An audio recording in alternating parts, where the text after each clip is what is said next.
Chapter 10:16. The antique car was well maintained, and its performance was reliable. The car circled around the crowded port area for 7 or 8 minutes before Luo Nan arrived at the door of a certain circle member known as the Godson File. It was a small courtyard that wasn't particularly imposing. It was quite a distance away from the seaside, and the old-fashioned ironwork door gave off a sense of age.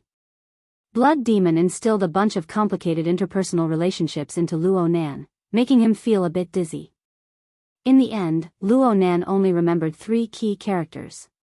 They were the 3 big shots who were directly related to the Godson File. The first was the Godson File's father, Guru Dam. He was a spiritual leader in Vatican City, one of the 2 megacities in the southern subcontinent of the old continent. He was indeed a mental type extraordinary, and he occupied the position of the 6 of clubs in the last edition of cards. It was reasonable to say that the Godson File should be able to do as he pleased in Vatican City with a father like this.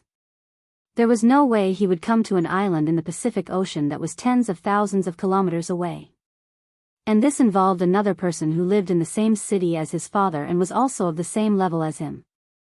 The fleshly type extraordinary, Shakar, was known as the strongest master of yoga techniques in the world. He was ranked just below Blood Demon, and he was the 9 of Hearts. Shakar and Guru Dam were allies, but Shakar found the son of his ally to be an eyesore. After a series of conflicts, the pitiful Godson File could only leave Vatican City and make a living thousands of kilometers away. However, he was a capable person. When he arrived at Koror Base, he somehow met another important person in his life, the 3rd big shot. Bai Hao, who lived in T-City for a long time and was an important figure in the Star Alliance Committee. He was also an extraordinary. Blood Demon's Cards magazine was purchased from him. The Godson File recognized Bai Hao as his godfather, solidifying their relationship. It was precisely because he had such a complicated and rigid character relationship background that he naturally became an indispensable functional character in certain circles. He really did have the posture of a key character. What's his name? As the antique car drove through the gate, the owner of the place was already waiting by the roadside to welcome him. Luo Nan discovered that he had forgotten the name of the person in front of him when he was overwhelmed by the names and information of the 3 extraordinaries. This is Talker. Fortunately, after Blood Demon alighted from the car, he did not forget to introduce himself to each other. He's not popular with Sharker, probably because his name is too similar. What a pitiful man. The Blood Demon reached out with a smile and rubbed the head of the burly man who was at least 2 meters tall. This dark-skinned brawny man had colorful tattoos all over his body and face, making him look even more ferocious. Standing there, he could be called a mafia boss, but some people would also believe that he was a bodyguard. However, in the face of the Blood Demon's special greeting method, he still bent down obediently to make it easier for the Blood Demon to extend his hand. When he raised his face again, a kind and even somewhat bashful smile could be seen on his hideous face. As for whether he was willing or not, there was no need to say more. Blood Demon introduced Luo Nan, who had gotten off the car on the other side. This is your Uncle Luo. Both sides were separated by cars, and they both went silent for a moment. Talker still had that same smiling face, and it looked even more brilliant than before. However, there were far too many tattoos on his face, and it looked distorted from the excessive brilliance. Luo Nan nodded to the other side. He did not expect any sincere reaction from Talker. Blood Demon was clearly like this as well. He was not polite at all and went straight to the point. You see your Uncle Luo. As long as you have a brain that isn't made of muscle, you will know why we're here. Uncle Blood, actually, I really don't understand. Keep pretending. Keep pretending. Blood Demon tapped Luo Nan's chest and turned his head to face Luo Nan. This fellow is big and rough. One look and you can tell that he's the type to do hard work. However, he's a bit smarter. His left hand moves to his right hand, and he's very slippery. That's right. Aside from being an intelligence dealer, he's also a tycoon in the logistics industry of this sea region. All sorts of goods, as long as their final destination is in the Central Pacific Ocean, will most likely pass through his hands. Blood Demon saw that Luo Nan had no intention of suddenly understanding, but he was the first to come to a realization. You can't possibly think that the valuable items at the auction will drift with the cruise ship for half a month, right? What if a storm comes? Wouldn't they all be screwed? Luo Nan finally came to a realization. Those auction items were all transported here later on. TSK. You're lacking in social experience. Of course, there wouldn't be a fellow like Wang Yu. She's just looking for trouble. Blood Demon treated Luo Nan more and more casually. He looked at Luo Nan more and more intimate. He knocked on Talker's iron-like chest in passing. Speaking of which, it's because of Wang Yu that this batch of goods will definitely come here. No matter what, he's your nephew. Wang Yu? The boyfriend of Bai Xinyan who lent the jadeite light to serve as the main venue for the high seas auction, who influenced Yukawa Aishuk's decision-making and judgment, and who played a subtle role in this matter. Luo Nan's mind had just formed a picture of interpersonal relationships, but it suddenly became several times more complicated. He was a bit stupefied. This time, Talker's mouth split open to an especially large extent. It was still a smile, but the emotions contained within were far more complex. Even with Luo Nan's acuity towards the mental plane, it was not easy for him to clearly discern Talker's emotions. In the end, this tycoon of intelligence and logistics, who was like a mafia boss, grinned once more. This time, his words were a bit harder. Uncle Blood, don't say it like that. I nearly thought that you guys were going to rob me halfway. Fortunately, you guys came 12 hours late. The goods have already arrived on the ship. You guys should be setting up the venue right now. Blood Demon chuckled. If it wasn't for your Uncle Luo insisting on making fish soup at sea, we might have arrived last night. Luo Nan ignored the special relationship between uncle and nephew. He simply took the initiative to ask out of curiosity, who is Wang Yu to you? Talker answered straightforwardly, he's my adoptive father's grandson. Luo Nan nearly asked, how many adoptive fathers do you have? Arrogance. The arrogance of a technician. He wholeheartedly studies the objective world. He can't even sort out social relationships well, let alone take care of them. Was it because Luo Nan was too cooperative? Blood Demon grew more and more arrogant. He brought out the enthusiasm of a teacher. This Wang Yu can be considered a key character no matter how you look at it.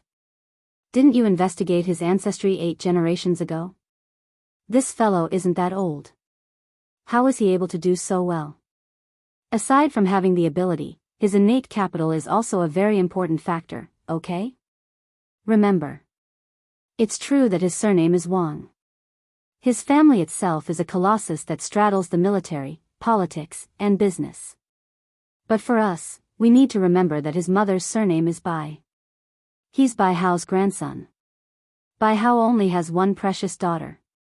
He takes great care of his only bloodline. Chapter 1017. Luo Nan blinked his eyes. After he completely digested the information Blood Demon presented, he finally admitted, this was indeed an unexpected situation. Aside from being surprised by Wang Yu's complicated and rigid background, he was also surprised by Blood Demon's special effort to explain himself. Luo Nan had heard He Yueyin, Zhang Yingying, Cat Eyes, Bamboo Pole, and many other friends talk about Wang Yu. They all gave her a very high evaluation.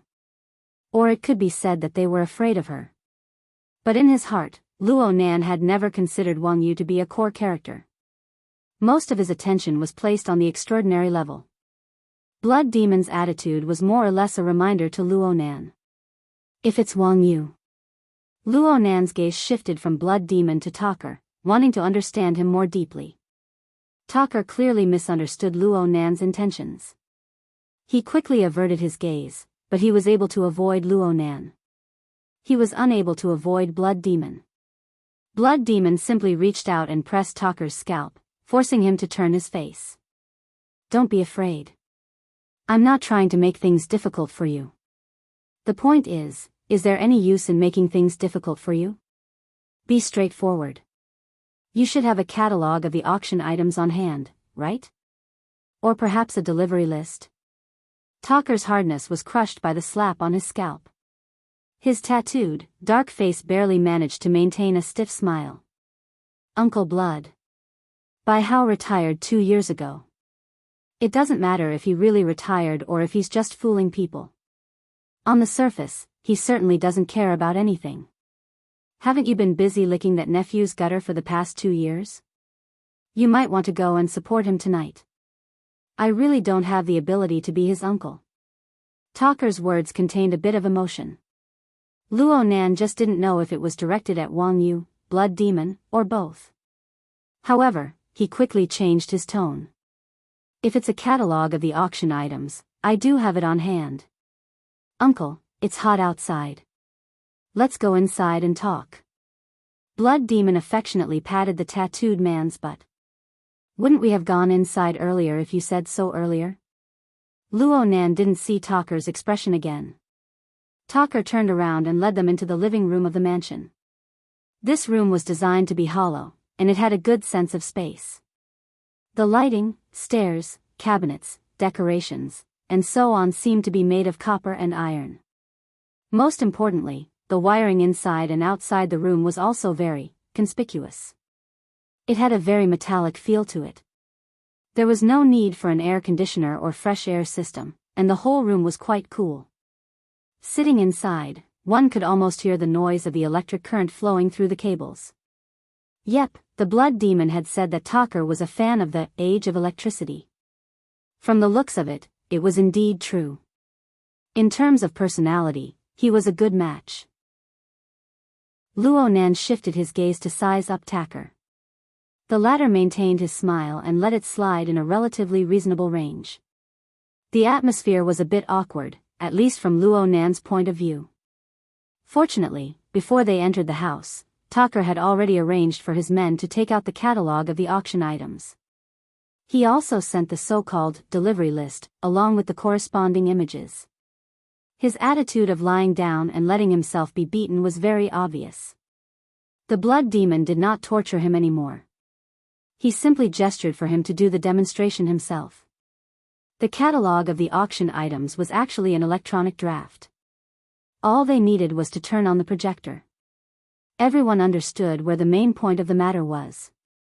They didn't play any tricks. They directly located the relevant page. The Blood Demon had an extremely serious appearance. He even commanded, "Stop, stop, stop. It's here." In the end, Talker was not a benevolent person. He could not help but retort, "Uncle Blood, all you need to do is log into the official website of the Toyama auction house. It shouldn't be hard to buy a set, right? You've never seen it before?" "Of course I've seen it. I've studied it more than once or twice." The Blood Demon's palm changed its target. This time, it was Talker's thigh. There are some details that need to be clearly explained under the eyes of a logistics tycoon like you. Only then will it be more authoritative. Luo Nan had actually seen the catalog of the auction items. Of course, from beginning to end, he had only paid attention to this one page. The images on the page were naturally of the equipment and environment that had been dismantled from the 70 Format Research Institute and then reassembled. As for the text content, it was filled with the exaggerated atmosphere that was habitually created in Ban City. Demon scientists. Living experiment site. The dark side of Deep Blue, and so on. Looking at it too much would cause both physical and psychological discomfort. Up until now, Luo Nan did not know why the Blood Demon had asked him to come here and look at this information that had been made public a long time ago. The Blood Demon used an overused phrase to express his attitude. "Brother Luo, you must know that the devil is in the details." "Huh? Take a look again. Look carefully. This is the only auction item related to your grandfather in this auction." Luo Nan was sharp in the end. "The only one?"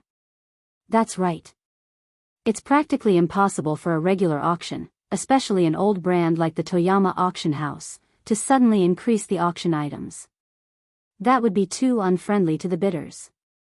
Therefore, they will only auction the items shown on the catalog." "Then, what about the notebook you were talking about?" "It's right here." The blood demon pointed at an extremely unremarkable corner of the projection image. It was a certain operating console at the edge of the ring-shaped distributed space of equipment. There was indeed an open notebook displayed there. Luo Nan was speechless for a time. Let's not talk about whether or not he had noticed this detail before. Even if he did see it now, he would still believe that it was some sort of display element. Could it be that the Toyama auction house would restore the scene on the projection image without the slightest error during the auction? Hold on, it was hard to say. You can see it now. This notebook isn't an independent auction item. It can be said to be a part of the entire laboratory equipment system. It can also be said to be an addition to this equipment system. Do you know what this means? The blood demon concluded, someone wants to play with you. Luo Nan's gaze focused on the projection image. He pursed his lips in silence. Think about it. Let's say you're in an auction right now. You're sitting in the auction seat. The auctioneer will spout lotus flowers on the stage, wantonly exaggerating the value of this set of equipment and the mysterious laboratory behind the equipment. Everyone's appetite will be whetted. The blood demon was like a scriptwriter. He strung together the entire plot thread in the reading session. The problem is that the equipment is dead. It has been stripped away from its original position. It doesn't even have a specific research object. In the end, many people will hesitate. They will have doubts because of you. At this time, the auctioneer will walk over here, pick up this notebook, open it, decipher it, tear it apart, and burn it. Of course, it will be more convenient to play the video related to this notebook. What will happen next? Luo Nan still didn't speak. His gaze remained fixed on the projection image. The blood demon grinned. I can't guess what other people's reactions will be. For the majority of the bidders at the scene, it doesn't really matter if there's one more addition or one less. What they consider more is the problem of their relationship with you. But what about you? If you prepared the corresponding funds and bargaining chips early on, then the value of the entire equipment will rise along with this notebook. Do you want it or not? Of course you want it, but do you have enough bargaining chips? Won't it be awkward if you don't have enough bargaining chips? How does it feel after the awkwardness? The blood demon's voice suddenly broke off. This was because Luo Nan shot him a glance. Blood demon grasped the emotion in this glance. He laughed even more happily. Ahahaha, I really guessed it. You never thought of going through the normal procedures. Chapter 10:18. Luo Nan remained silent amidst blood demon's laughter. On the other hand, Tucker's eyeballs moved slightly to the side. He swept a glance at the clock on the wall. While he was calculating, blood demon slapped his thigh. Stop looking. Since your uncle Luo has made up his mind to walk an unusual path, you, as his nephew, should support him no matter what. This time, Tucker sucked in a breath of cold air. Uncle Blood, we need to consider this matter at length. But Blood Demon had already tossed him to the side. He gave Luo Nan a thumbs up. That's right. Compared to the new plane, this auction item is nothing. Even if you forcefully take it away, the vast majority of people here won't take the risk of starting a war with you. They won't really fight with you. This line of thought is definitely correct. Luo Nan shot him a glance and finally spoke. I didn't think that much.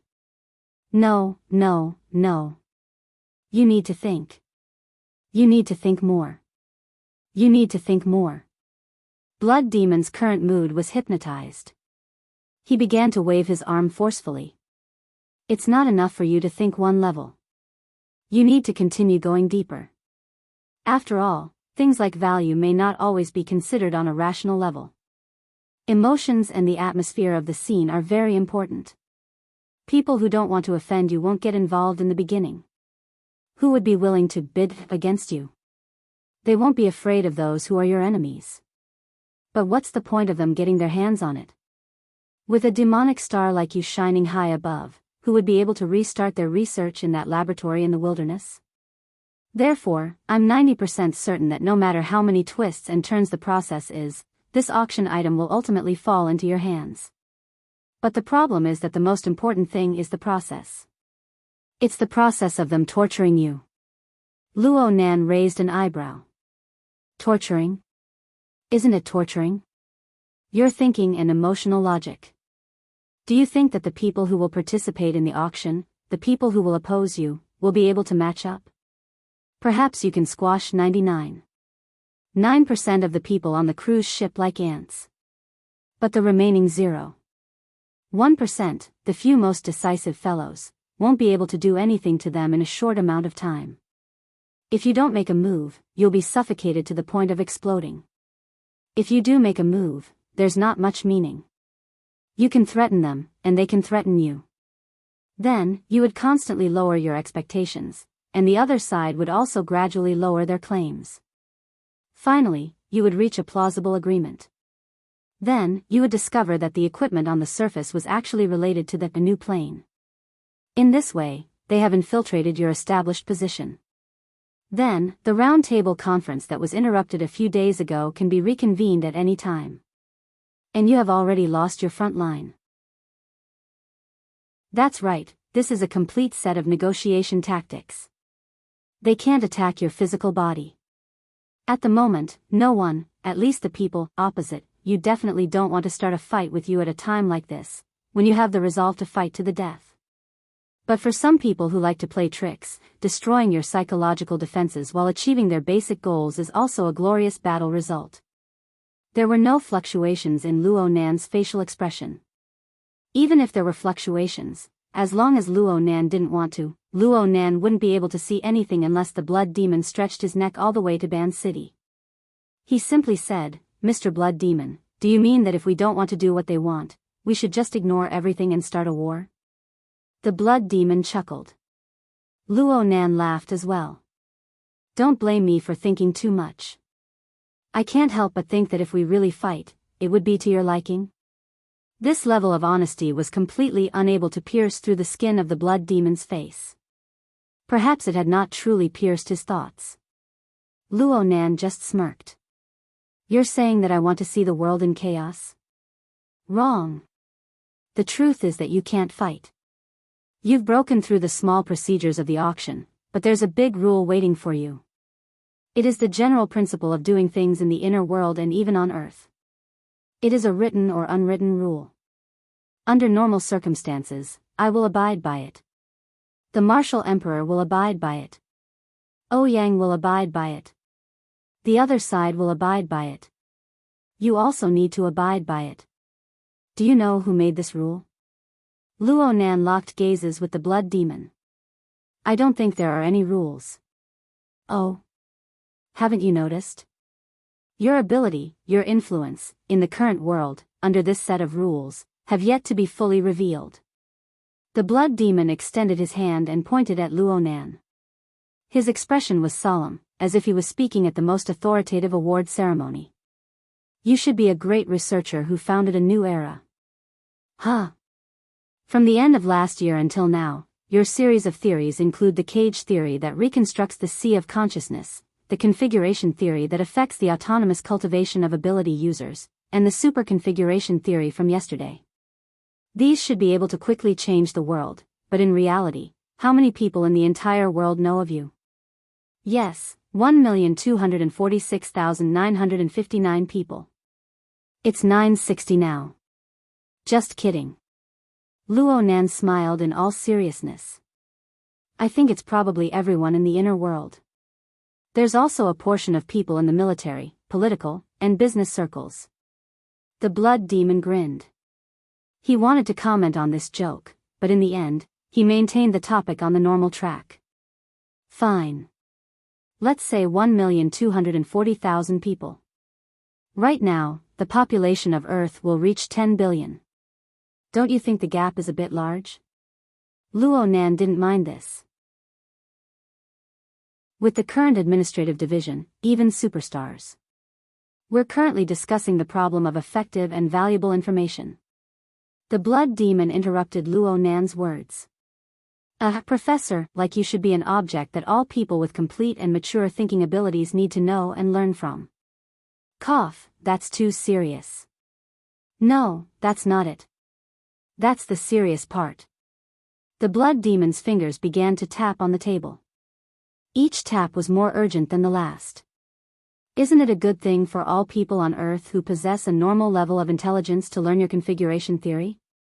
Aside from speeding up the process of counterattacking the wilderness, will the rapidly expanding base of ability users lead to the Fourth World War? Will human society perish and Earth explode? I don't think you're the type of person who believes in inexplicable catastrophes. Yes, I'm not. Luo Nan thought of the relay station at this moment. It was the fragmented silhouette of the heavenly Yuan Empire. Although what he saw and experienced was very likely a remnant specimen of that civilization on the verge of extinction, it was undeniable that that civilization possessed a glorious and long period of peak. The current Earth's living and social environment should still be a long distance away from that civilization's peak. Chasing after that level of civilization didn't seem to be a bad thing in the foreseeable future. This line of thought was too far away. Luo Nan subconsciously shook his head. He turned his gaze to the blood demon and emphasized once more, I'm not an evolutionary catastrophist, but Mr. Blood Demon, you're certainly an anti-fence pusher.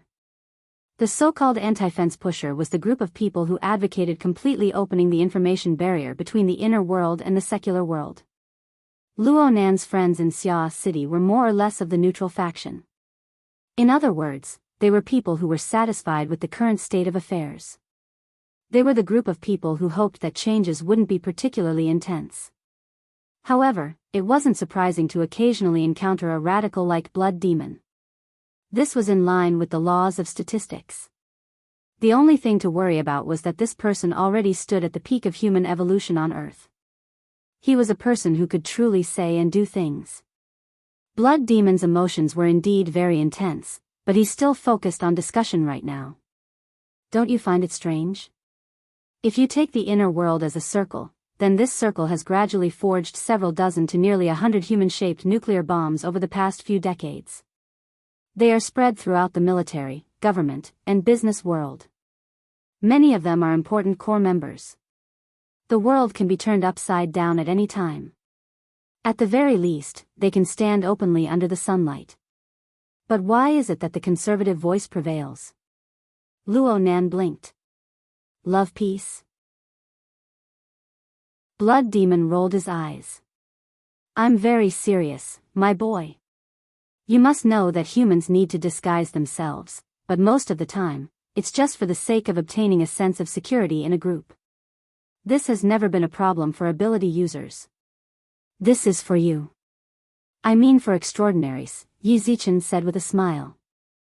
Luo Nan combined his own experiences and raised an objection. For the vast majority of ability users, disguising themselves as normal people is a more reasonable and safer choice. Luo Nan looked at Talker at the side when he spoke up to this point. This person has a strength of B, right? He has electromagnetic abilities, and his fleshly body is quite tough. He's extremely balanced, and his foundation is solid. He can be considered a hero, but he doesn't go around bragging that he's an ability user. The corners of Talker's eyes twitched, and he clenched his jaw. He instinctively felt uncomfortable being suddenly stripped. But he didn't want to participate in such a discussion at all. He only treated himself as a decorative iron pillar, standing at the side, not looking at them with evil eyes. The Blood Demon said matter-of-factly, I'm discussing the transcendent level. Do you think that the other hundreds of thousands of little guys who haven't even reached the awakened level can have any substantial impact on the strategic direction of the entire inner world? Continue. The Blood Demon spouted off his philosophy without end. Humans have the same need to obtain recognition, to realize their self-worth. This need is even higher. For high-level ability users who have already satisfied their low-level needs, it should be said that this is even more enticing. So I believe that all ability users, or at least all extraordinaries, are essentially pushovers. Who doesn't want to maximize the influence of their capital?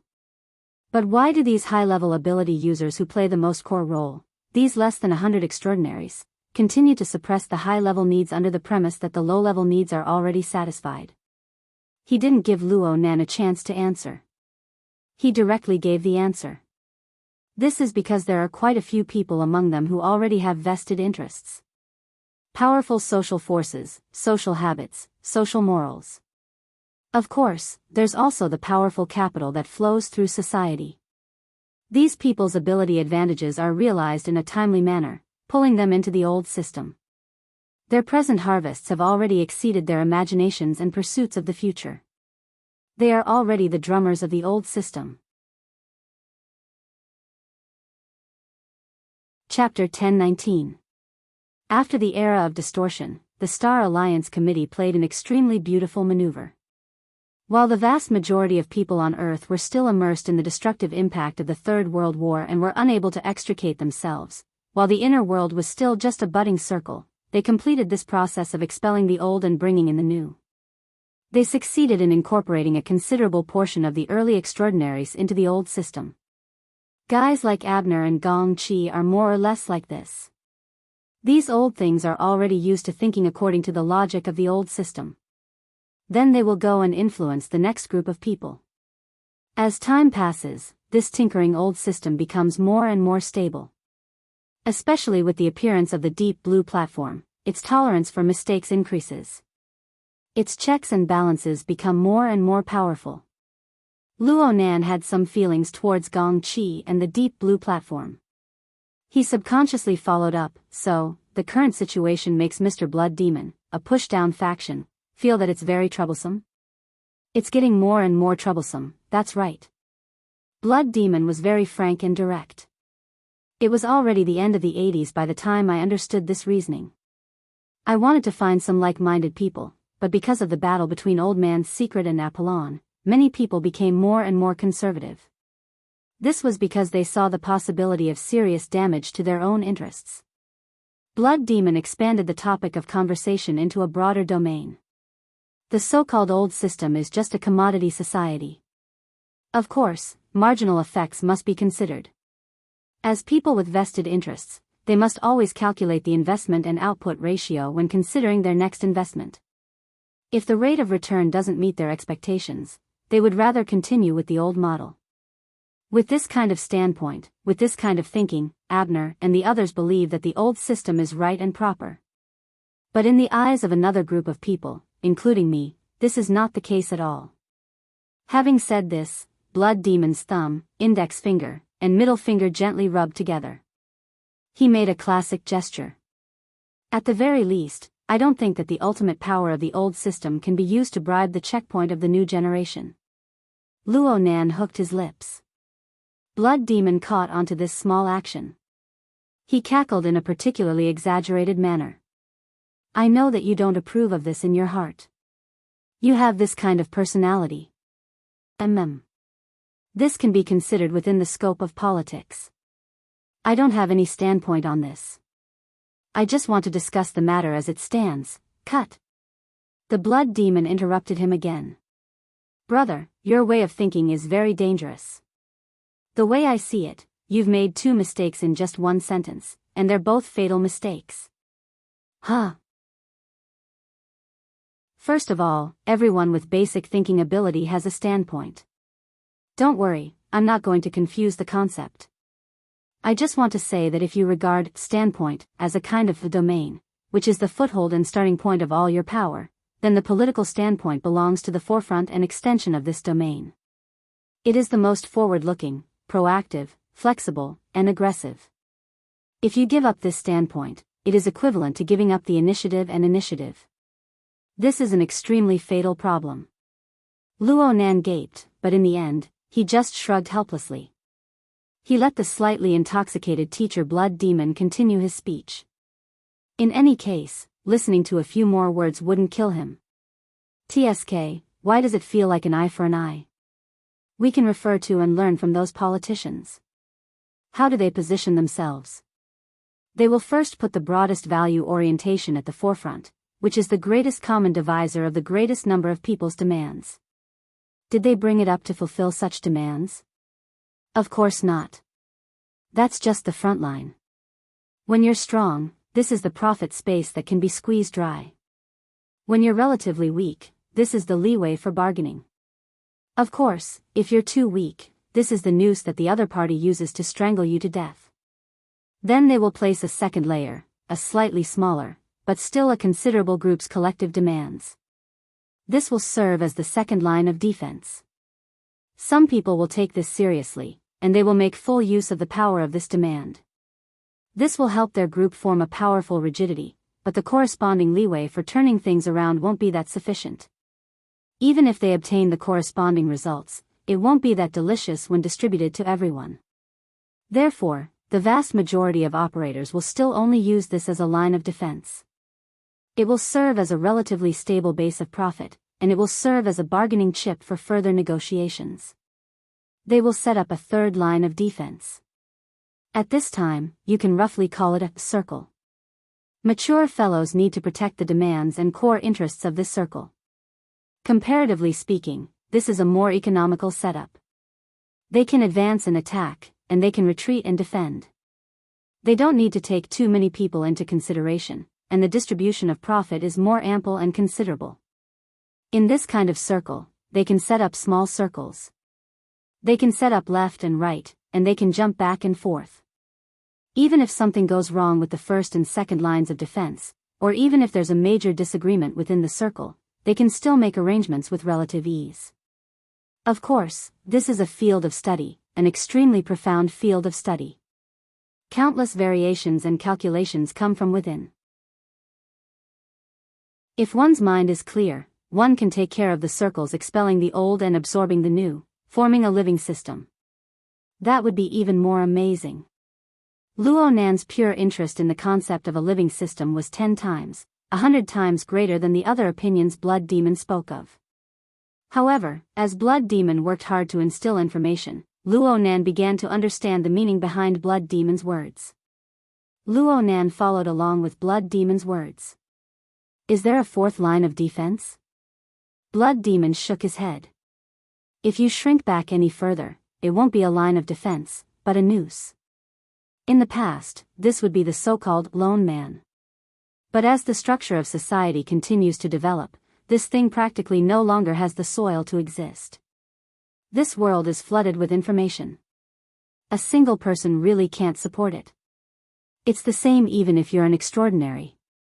If you retreat too deep, things will move in the opposite direction when they reach an extreme. You'll be too rigid, losing the leeway to turn around. You'll become everyone's target. This is what it means to receive the country's inauspiciousness, to receive the country's filth. Probably only a true deity is able to sit stably within. Luo Nan grunted.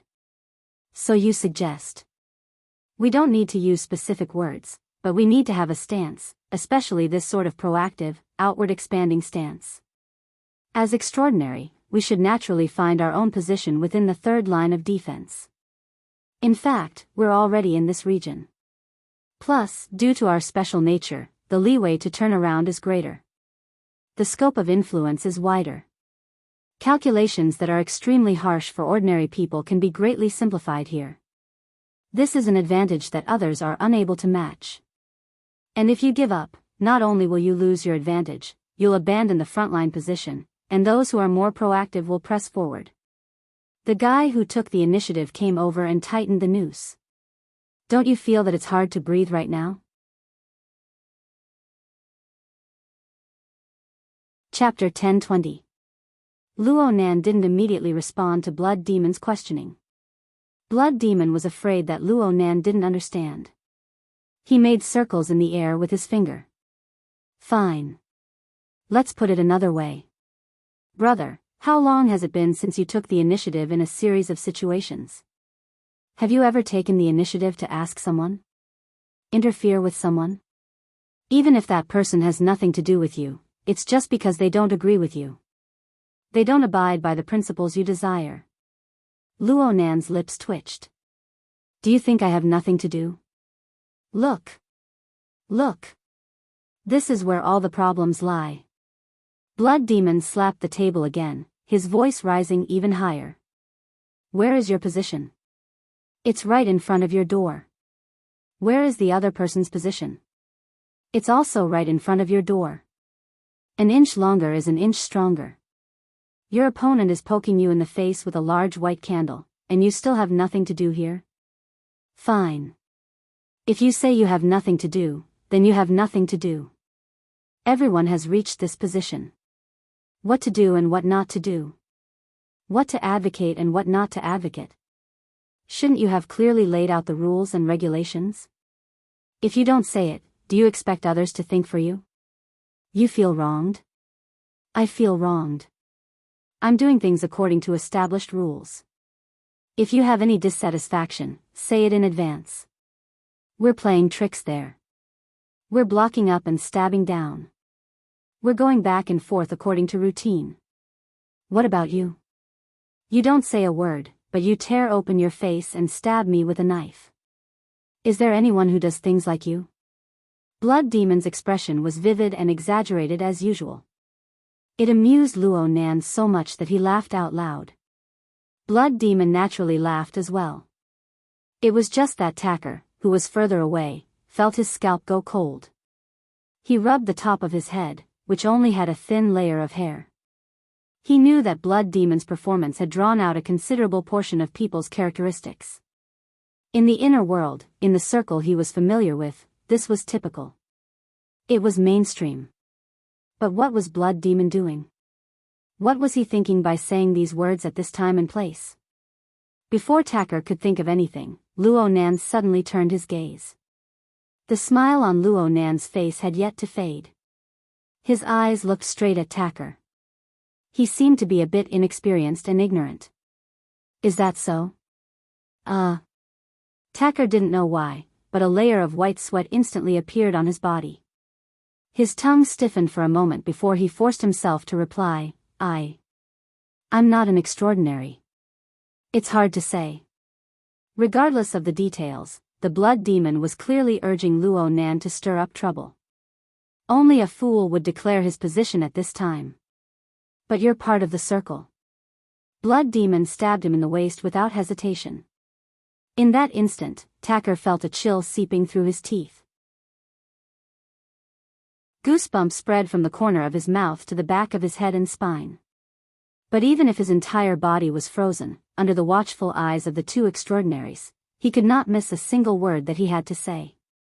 Tacker froze for at least 2 seconds before he spoke again. Uncle Luo, ever since he was born, he has always broken the rules. But. Tacker emphasized the twist at the end. Although it's unusual, at your level, there are many similar things. It doesn't seem so, that's right. Blood Demon cheered loudly and patted Tacker's broad back. I didn't dote on you for nothing. You hit the nail on the head. What did I say? Tacker did his best to spout nonsense, but he couldn't withstand Blood Demon's godly interpretation. You need to express yourself. You need to advocate. You need to push your position as far away from your home as possible. Only when others are accustomed to your advocacy and have been beaten by your demands will it become a habit and conditioned reflex for you to push your position to the front lines. You will infiltrate the existing system with your rules. Luo Nan finally turned his gaze away from Tacker. He was a bit spellbound. He nodded slowly, but he shook his head in the next moment. I just want to talk about things as they are. That's the second mistake I just spoke of. Blood Demon hammered Tacker's back again. Tacker's eyeballs nearly popped out of their sockets, but Blood Demon didn't let him go. You can ask Tacker if you don't believe me. What's his first reaction when he meets someone who talks about things as they are? Where did this idiot come from, huh? Blood Demon overstepped his boundaries and spoke the answer for Tacker.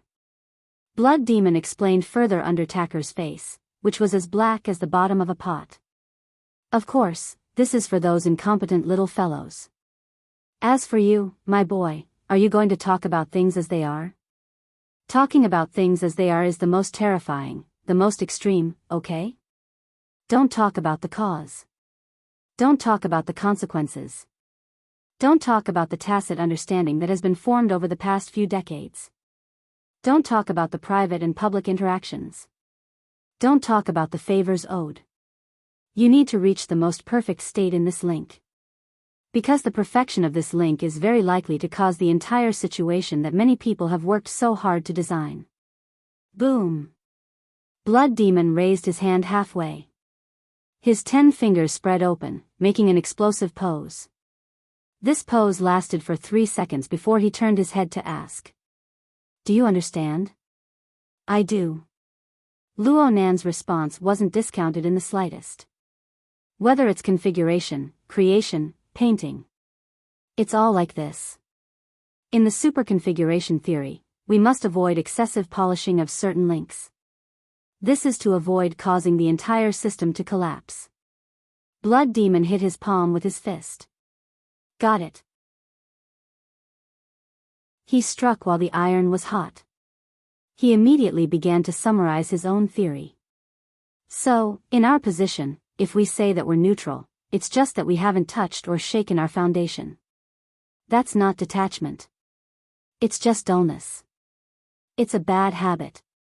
Don't tell me that your strength is just for show. Don't tell me that you're the same as those ordinary people who rely on strict rules and division of labor to find a place to live in the corners of society. Your strength has already radiated into the public domain. Naturally, your willpower has to follow. You've already affected countless people. Some things need to be clearly explained in the public domain in advance. Especially for those extremely sensitive and petty fellows. Only by explaining things clearly can we discuss, negotiate, and deal with things early on. We can adjust our advance and retreat. If we wait until the end to speak, then there won't be any room for buffer. Life and death will be decided immediately. In everyone's eyes, who is the more extreme one? Luo Nan sank into silence once more. He stared at the auction page in the projection area. He didn't speak for a long time. Think about it, my boy. Water. Ah, yes. Tacker reacted. He hurriedly poured ice water for Blood Demon. Blood Demon drank it all in one gulp and let out a long breath. Awesome. I feel like I'm saving the world. The divine radiance didn't shine down. On the contrary, the sky darkened. A thick layer of clouds covered the scorching noon sun, causing the brightness of the living room to decrease by quite a bit. The projection area was much clearer. It reflected Luo Nan's face, reflecting a glass-like luster. Blood Demon's gaze cut across Luo Nan's face. He turned to look outside the window.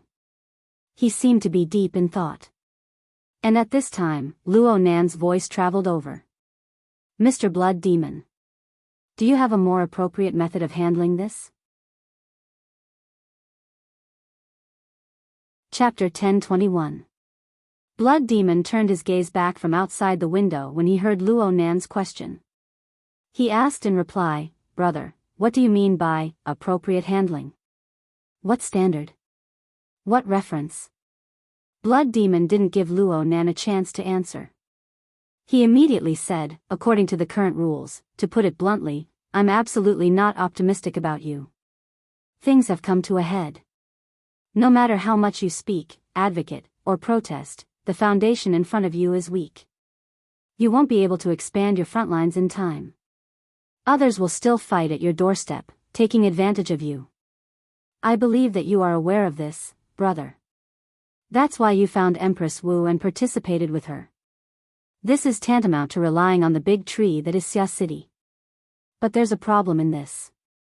Are the Iron Triangle of Xia City the type of people who have clear standpoints? The Blood Demon's words were somewhat ambiguous, but they were very clear in the context that he had been using for a long time. Ouyang's temperament is practically no different from yours. He's a pure researcher. He was bullied to no end in the past. Otherwise, he wouldn't have huddled with that sickly old you for warmth. Later, he became an extraordinary. Coupled with Empress Wu, he was only able to cover an acre of land in Xia City. Even when drawing boundaries and setting rules, he had to bring out the name of the psychic wave network. Technology has no standpoints to speak of. It can't be attacked, and it can't be defended. Instead, it's the easiest for others to use righteousness as leverage. The more advanced it is, the more fundamental it is, the more this is the case. As Blood Demon spoke, he pinched his throat and changed his tone. You're already researching such advanced theories. You're about to push the evolution of humanity. How can you have the nerve to collect a little bit of wealth and a little bit of profit? Luo Nan's lips twitched. He was supporting Blood Demon's wonderful performance.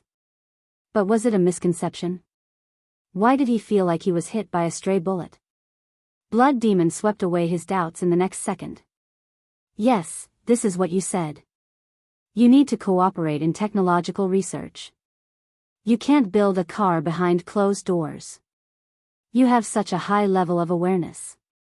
What would you do if someone used this reason to look for you?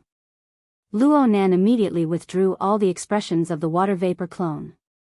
Shui Yao continued with a smile, speaking of which, the martial empress is not like this. However, she has probably stayed under Ouyang's wing for too long, so she has to cater to him. Thus, her position has become vague. Being allies with such a person is indeed very stable and reassuring no matter if it's a favorable or unfavorable situation. However, when it comes to matters of life and death, honor and disgrace, at the very least, you and Ouyang will end up as extremists in the end. You don't lack the courage and determination to fight with all you have, but you will still be passive. The entire situation will not change fundamentally. And you, the only unorthodox, unconventional craziness that you have is actually limited under the influence of such an ally. At this point, the Blood Demon seemed to remember something. Oh, I forgot to mention that Bai Hao was one of the architects of the Star Alliance's seamless integration of the old and new systems. Wang Yu is the inheritor of his political capital. Though it's said that this kid's talent in cultivation isn't all that great, he has many years of accumulated advantages under the established rules. If you two face each other, honestly speaking, brother, you'll be at a disadvantage. Luo Nan grunted. He pondered for a moment before speaking. Mr. Blood Demon, you seem to be quite certain that I'm going to face off against Wang Yu? Shui Yao chuckled. You're all youngsters. You're going to run into each other more or less. Luo Nan didn't carefully guess how much of Shui Yao's words were a reminder and how much of it was a provocation. He didn't want to be tormented by this sort of preaching anymore. He shook his head. Since I'm asking for guidance from you, Mr. Blood Demon, it's obviously beneficial for me. It's something that can reverse the situation. Actually, I've considered a few countermeasures, and they all seem to be within the extreme category that you speak of. Of course, I don't believe that what I'm doing is wrong. Or rather, what I'm about to do is wrong. If something is wrong, then it's the people who did things before that are wrong. It's the people who still want to walk down the so-called rules that are wrong. I'm certain of this. Shui Yao was clearly very serious, but Luo Nan began to laugh as he spoke. There were some things that didn't need to be said. He wasn't so simple as to measure this world with right and wrong. However, the old system, and the rules, that Shui Yao spoke of were nothing more than a set pattern that had been accumulated over thousands of years of human civilization. They were merely the way that people who grasped power and resources were accustomed to doing things. Even Luo Nan, with his immature and shallow experience, was able to pry into the source. He also understood the reason why he wasn't acclimatized. Although he had been tempered time and time again since he was 10, he received the care of his aunt's family. He didn't have to worry about food or clothing. His social circle had always been stable in the middle class of the common people, far away from the hierarchy of power. He had never been accustomed to such considerations. Now that he had suddenly risen in status, his thoughts needed a period of polishing in order to keep up with the pace. Polishing my ass. Luo Nan absolutely didn't want to polish himself on this matter. The reason was very simple. How could he have the time and energy for this? This wasn't some godly secret manual. It wasn't the truth of the universe. What value was there for him to learn and follow? What was normal in the eyes of others was distorted in the depths of his eyes, and vice versa. When all was said and done, Zhao Duan was still that me. It was a coordinate system that spread out with a different me as the starting point. It was misplaced. Whether it was the relatively objective structure of time and space, or the relatively subjective flood of the human heart, they could all be described in this way. From this point of view, the standpoint and standard that Blood Demon spoke of, as well as the source of conflict that was pointed out, were the insights of wisdom. There were no problems at all. Luo Nan looked at Blood Demon. Blood Demon's eyes weren't particularly large, and they weren't clear enough. They were a bit muddy. This made it so that all of his expressions weren't clear enough. Perhaps it was because of this that Blood Demon's tone of voice and body language were especially bold and exaggerated. Coupled with his outstanding conversational skills, it gave people a feeling of familiarity at first sight. But when their gazes truly connected, collided, and crossed swords, this pair of eyes gave people a different kind of pressure. It was a reminder, this isn't a good thing. In the past, Luo Nan's observations stopped here. But in this moment, Luo Nan discovered that behind these muddy eyes, there was still a radiance that belonged to the pinnacle of human evolution. Luo Nan suddenly had an idea. If he wanted to paint a portrait of Blood Demon, then he probably knew where to start. Blood Demon didn't know what Luo Nan was thinking. He had led Luo Nan in such a large circle. It didn't matter if he was tactful or shrewd, in the end, there would still be a moment when his true intentions were revealed. He felt that Luo Nan should have made his preparations. Since you've spoken so sincerely, as your older brother, I can't hide anything. I'll give you a train of thought. Backdoor listing. Do you understand?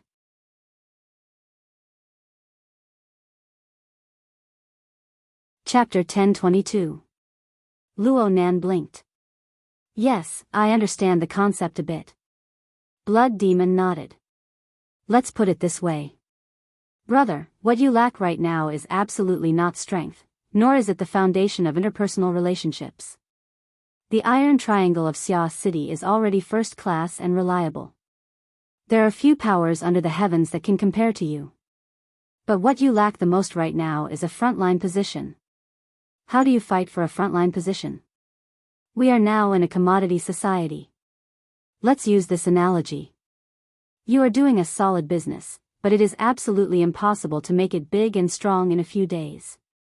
You need to spread your customers all over the world. Now you just have to run into this terrible stubble. Frankly speaking, your previous actions are too lax. Do you have any other choice but to go public if you want to rapidly expand? Even if you go public, you still have to follow the normal procedures to organize investigations, audits, and promotional roadshows. The cucumber would be cold by then. But if there is a ready-made shell for you to wear, you can sign the agreement now, and you can collect funds from all over the world on the same day. Wouldn't that be nice? Blood Demon was clearly exaggerating. Even with Luo Nan's weak financial knowledge, he knew that going public through a backdoor was not easy. It was even more troublesome than the normal way. But it was fine as long as he understood the meaning. Right now, you need to stand in front of the stage and attract the attention of the world. You need to have a clear channel of voice that can reach the doorstep of others in the shortest amount of time. Only in this way can you let others know your position in the shortest amount of time. They will clearly understand your demands, and they will adjust their view of you. Of course, you will also receive the corresponding assistance and resistance. This is how the circle is. There are those who attract and those who repel. There are those who can cooperate with you, and there are those who can't be dealt with at all.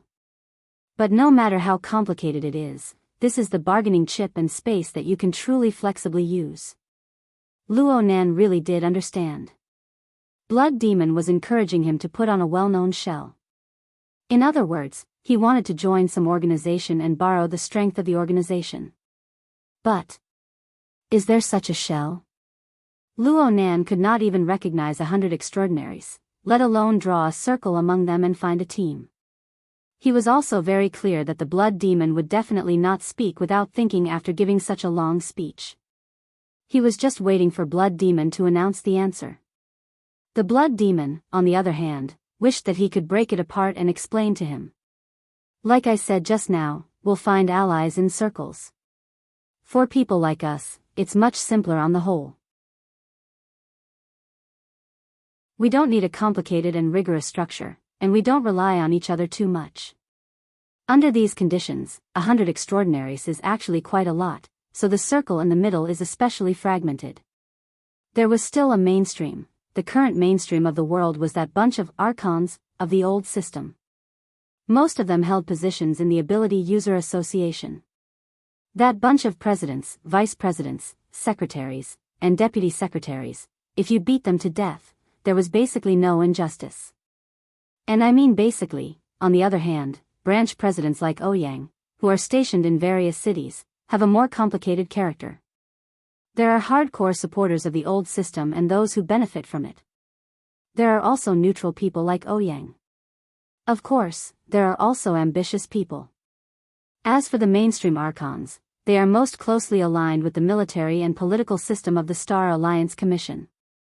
If there aren't any special circumstances, maintaining a stable state for 100 or 200 years shouldn't be a problem. Right now, Luo Nan wanted to have a copy of the previous edition of the Cards magazine. He wanted to see the ranking and background of extraordinaries and do a step further. He was already searching through the Hexier. But Blood Demon didn't wait for him. He soon made a further breakdown. If there's a majority, there's a minority. To be more precise, if there's a conservative, there's a young and vigorous. Within the current global governance system, there's also a countercurrent. The roots of this branch don't belong to the inner world. Instead, it's within the military and political system. Whether it's a competition for resources or a political power struggle, it's also possible that it's purely driven by ideals and missions. In any case, in recent years, a fairly strong power has formed within the military and political system, especially within the military. Joseph of Jupiter Base and Ndongxing of Anqing are both core members of this power. Their names are a bit childish. They're called the Bamboo Dragonfly. The meaning of this name is that they use extraordinary power as a handle to fully integrate the power of the inner world and the secular world. They use it as a rotor, thus pulling the progress of the entire Earth civilization. This is the official Push the Wall faction. They have a political program, an organization, and a foundation. It's said that a considerable portion of ability users, burners, and altered humans are natural allies of this faction. Bamboo Dragonfly? Luo Nan blinked. This wasn't the first time he heard this name. But there was one point. The more Blood Demon said this, the more certain Luo Nan was. This brother absolutely wasn't recommending the Bamboo Dragonfly to him. Sure enough, Blood Demon soon continued, the problem is that the other side is too formal. Their strength is very strong and their voice is loud, but their organization is strict and their management is extremely strict. Perhaps they really want to take you in. Perhaps they will give you considerable support. But to speak through their channels, the other side will certainly have to weigh the pros and cons. It's impossible for them to allow you to act without reservation.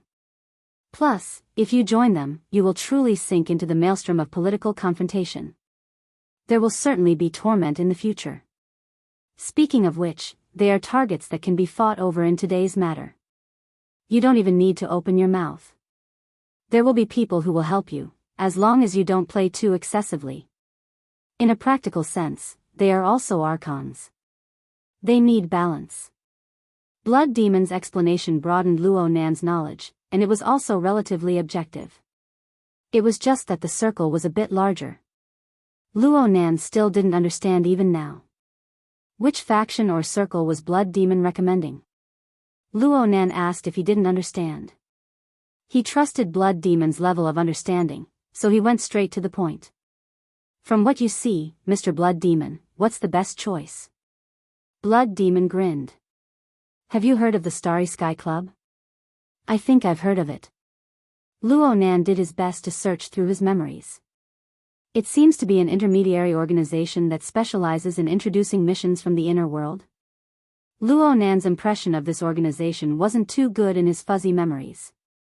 This was because the 2 out of 1,000 incident with Rui Wen had caused a considerable amount of orders to be placed there. Blood Demon shook his head. That's a peripheral job. The so-called Starry Sky Club is a place where people have groundless fears. This voice didn't come from Blood Demon. Naturally, it didn't come from Talker either. The person who spoke was still outside the room. By the time the word place left his mouth, he had already pushed open the door and entered.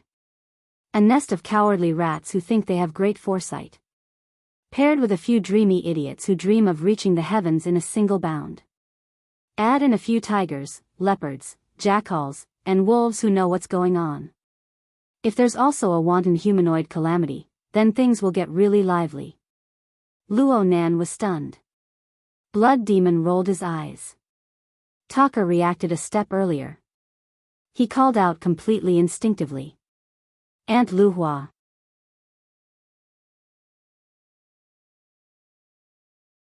Chapter 1023. The person who came in wasn't tall. She was only around 1.6 meters tall. However, the first impression she gave others was that her figure was tall and straight. She was vigorous and powerful. The most eye-catching thing about her was her hair. It was a boy's buzz cut, but it didn't seem crude at all. It was probably because of her dressing.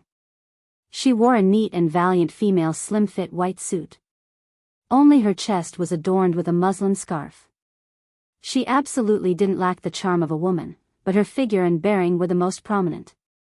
She gave others the feeling that she was the fashion and individuality of a big city gold-collar worker. Well, the essence of creating such a feeling was still the face. The contours of this woman's face were relatively soft. It was a typical East Asian face. Her age didn't seem strong. The space between her eyes was quite wide. She was relaxed and magnanimous, and she was rather exquisite and pleasant to look at. It was completely impossible to tell that the sharp words just now had come from her mouth. Luo Nan sized her up, and this uninvited woman met Luo Nan's gaze with a smile. Her smile matched her face extremely well. It was candid and bright, so much so that the hall, which was dark due to the dark clouds covering the sun, instantly brightened up. This was a woman who made it hard for people to have a negative first impression of. Although her methods of entering the conversation were superb, Luo Nan couldn't really follow up. He just stood up politely and inquired. Let me introduce you. This is Lady Wan Luhua, the #1 teacher of the Secret Order. She is a world-renowned martial arts master. She is also the left and right arm of Lord's Secret Order. The Blood Demon's tone also became serious. However, the woman didn't appreciate it. Her smile deepened a bit, as if she was purposely curling the corner of her lips. Only then did her bright face reveal a bit of cynicism. She's a contract worker. She signed a labor contract. She can't be taken seriously. It was unknown whether she was being modest or if she was hiding something. Blood Demon's skin had long since become immune to these things. He continued to worm his way into everyone's company. Luo Nan, Brother Luo, I don't need to waste my breath on this side. Those of the inner world who don't know him can all go jump into the Pacific Ocean. Brother Luo, Luhua is a rare straightforward person among this group of extraordinaries that I know. She usually knows how to take care of the younger generation. Oh, no, it should be. Before he could find the most appropriate words, Wan Luhua had already extended her hand in a natural and unrestrained manner. Luo Nan naturally had no reason to refuse. He extended his hand to shake hers. Once again, one had to be mentally prepared to take risks when coming into close contact with a transcendent. Different from the Blood Demon's aura, which was burning arrogantly all the time, Wan Liuhua's aura was much calmer and more reserved. However, it was shockingly sharp, like a mirror that could see everything clearly. For an instant, Luo Nan was even able to sense his own reflection in the lake of the other's heart. This wasn't because his perception could already pry into the hearts of extraordinaries, but rather because the other party had a special method of reverse mapping. It was obvious that this was a powerhouse who had reached the pinnacle of spiritual cultivation. Even though it was only in the physical realm, it was not to be underestimated in the spiritual realm. Wan Liuhua's gaze flitted across Luo Nan's face, a very spirited and very cautious lad. Young people should be like this. Only then will they not be hateful. Wan Luhua was a little old-fashioned, but she didn't seem to have any ill intentions. It was just that Luo Nan's level of communication was lacking in the end. His understanding of Wan Luhua was far too little. Under these circumstances, it was a bit hard for him to smile and say, "Nice to meet you." Wan Luhua smiled at him again and let go of him. She turned around and looked at Blood Demon. You've called me all the way here to recruit new members for the club? That's right, it's only effective if 2 people recommend him. Moreover, Lu Hua, you've always been the easiest to talk to, why not find Wu Ying? Did she pass the qualification check? I thought the old witch would stop her. She has always been the club's top client, so there's no reason for her to be disqualified. Instead of worrying about that side, it's better to consider whether this young man, who directly killed Jean Tong, can pass. Killing the club committee member and then filling in the position sounds like a good reason to reject. There was a lot of information in their conversation. Luo Nan's gaze turned to Blood Demon's face. Blood Demon grinned, but compared to Wan Liuhua's smile, the impression Blood Demon gave others was a mouthful of dense white teeth. How about this, let me explain it to you, Luo Nan shook his head. Of course he had to listen to the explanation, but right now he didn't want to deviate from the main topic. Compared to the 10,000 flowing flower, which still needed to be understood, Luo Nan and Blood Demon conversed more freely. Mr. Blood Demon, your suggestion is to join the Starry Sky Club? Will joining it help me set up this so-called position? If you're thinking of going public through a back door, then where is the position of your esteemed club? Does it correspond with my position? Honestly speaking, my first impression after listening to the 2 of you talk is that the opinions on this side aren't too unified. Let's put it this way. Although the members of the club are mixed in good and bad. Blood Demon's finger moved back and forth between himself and Wan Luhua. The rhythm of the coordination was a bit subtly chaotic, but Wan Luhua didn't seem to mind. The relationship between the 2 was indeed pretty good. Luo Nan divided a portion of his mental energy to evaluate the deep connection between Blood Demon and Wan Luhua. He only heard Blood Demon continue to speak. But as long as you join this side, there's an early consensus. It's a prerequisite.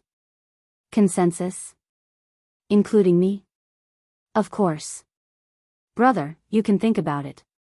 Think about it carefully. I say, the source of Earth's supernatural powers is built upon a foundation of nothingness. There is no original root soil. The so-called source should come from outside Earth. Do you agree? Luo Nan looked at Blood Demon, and Blood Demon looked back at Luo Nan. Wan Luhua looked at these 2 with great interest. 2 seconds passed before Luo Nan nodded and responded in a light and understated manner, it's quite reasonable. Whether it's reasonable or not isn't important. Blood Demon shook his head vigorously. Brother, I'll say it again. Whether it's reasonable or not isn't important in the slightest. Look at the political activities from ancient times to the present, especially from the modern era to the modern era. There are also the archons who maintain the old system. These political animals never pursue reasonable. They only pay attention to compliance, conforming to the rules they set. The mainstream power, the mainstream ideology, and the mainstream rules dominate everything. The problem is, brother, you have no chance of entering the mainstream faction right now. At least for tonight, you are destined to be a minority. How will the minority construct their own position? Of course you need to have strength, but in a situation where both sides are on the nuclear warhead level, strength is no longer important. You should have seen the news. In the parliament, in all sorts of public political situations, who are the most memorable? Blood Demon asked and answered his own question. He quickly explained, aside from the archons, it's those guys with loud voices, long arms, unconventional ideas, and the most adept at attracting attention. This isn't enough. Who's afraid of who when it comes to pure loudness? In the end, numbers hold an advantage. Then, to add more weight to this, we need to look at those who have the ability to take direct action.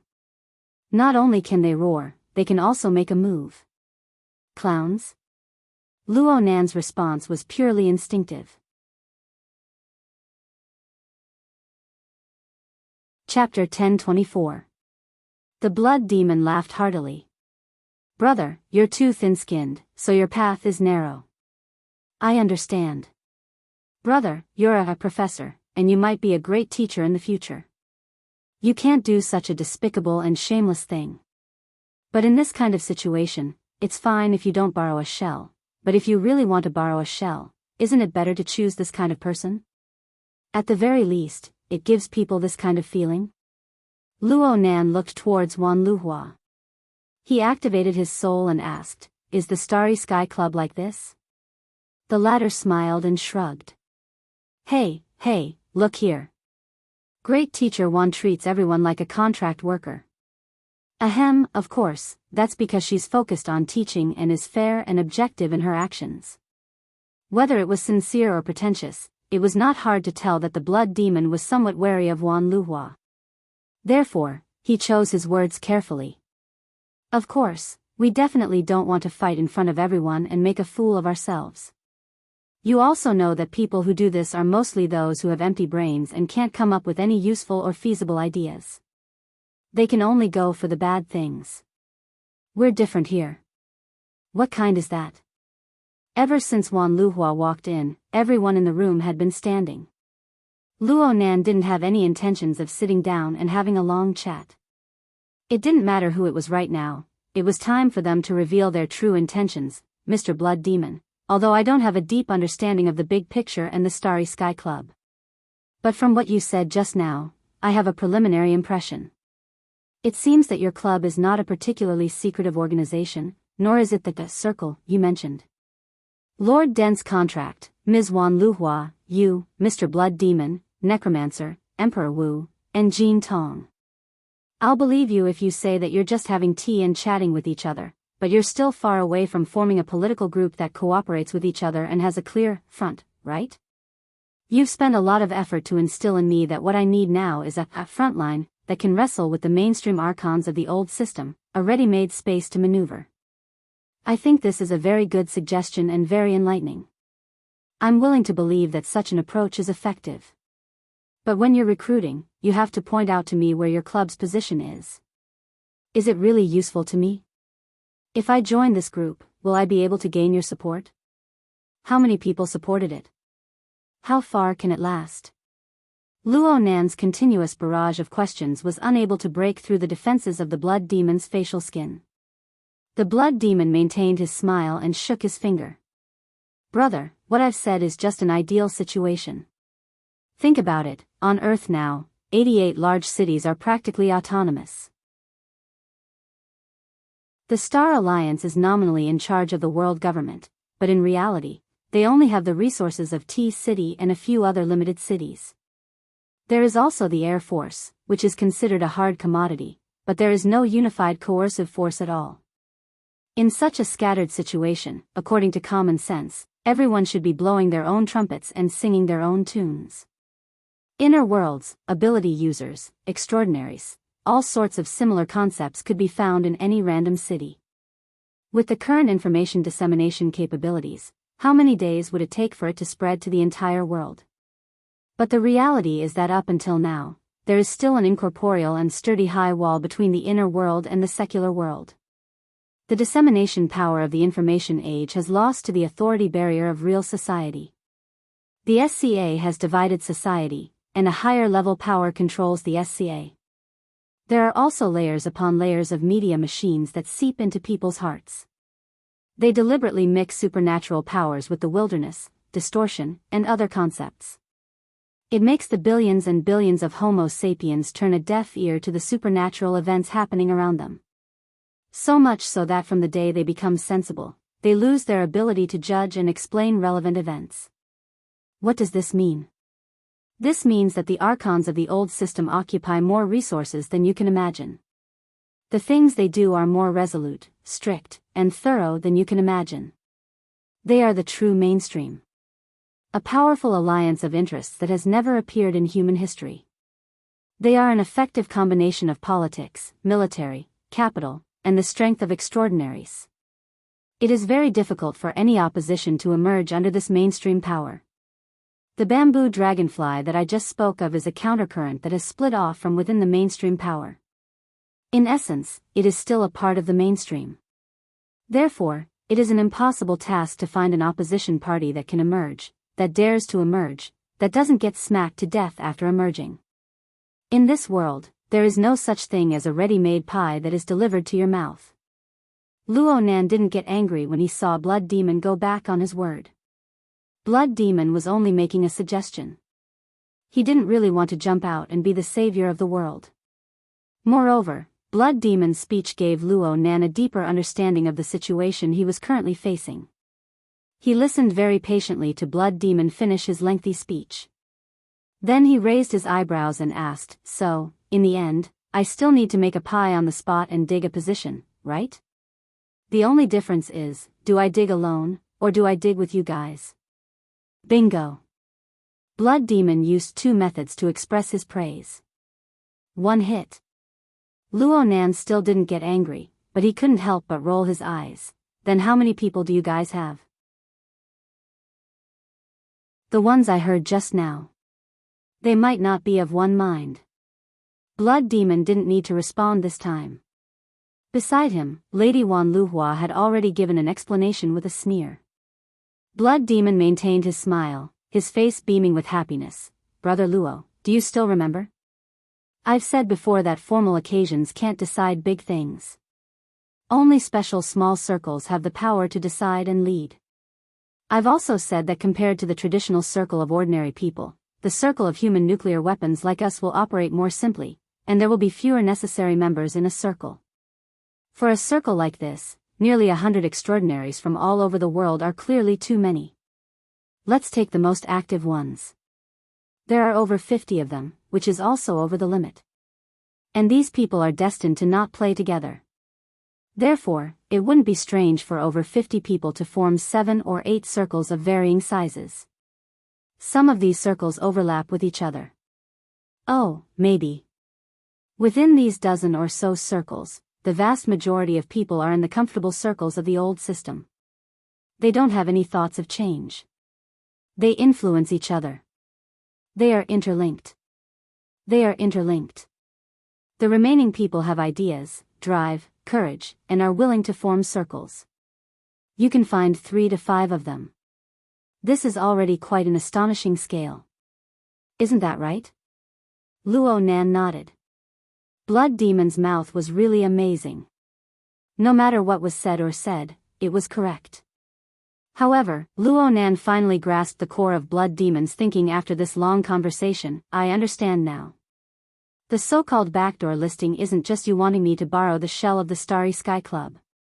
You and that small circle of yours are also preparing to borrow my shell and erupt at this juncture. What kind of big operation are you guys planning?"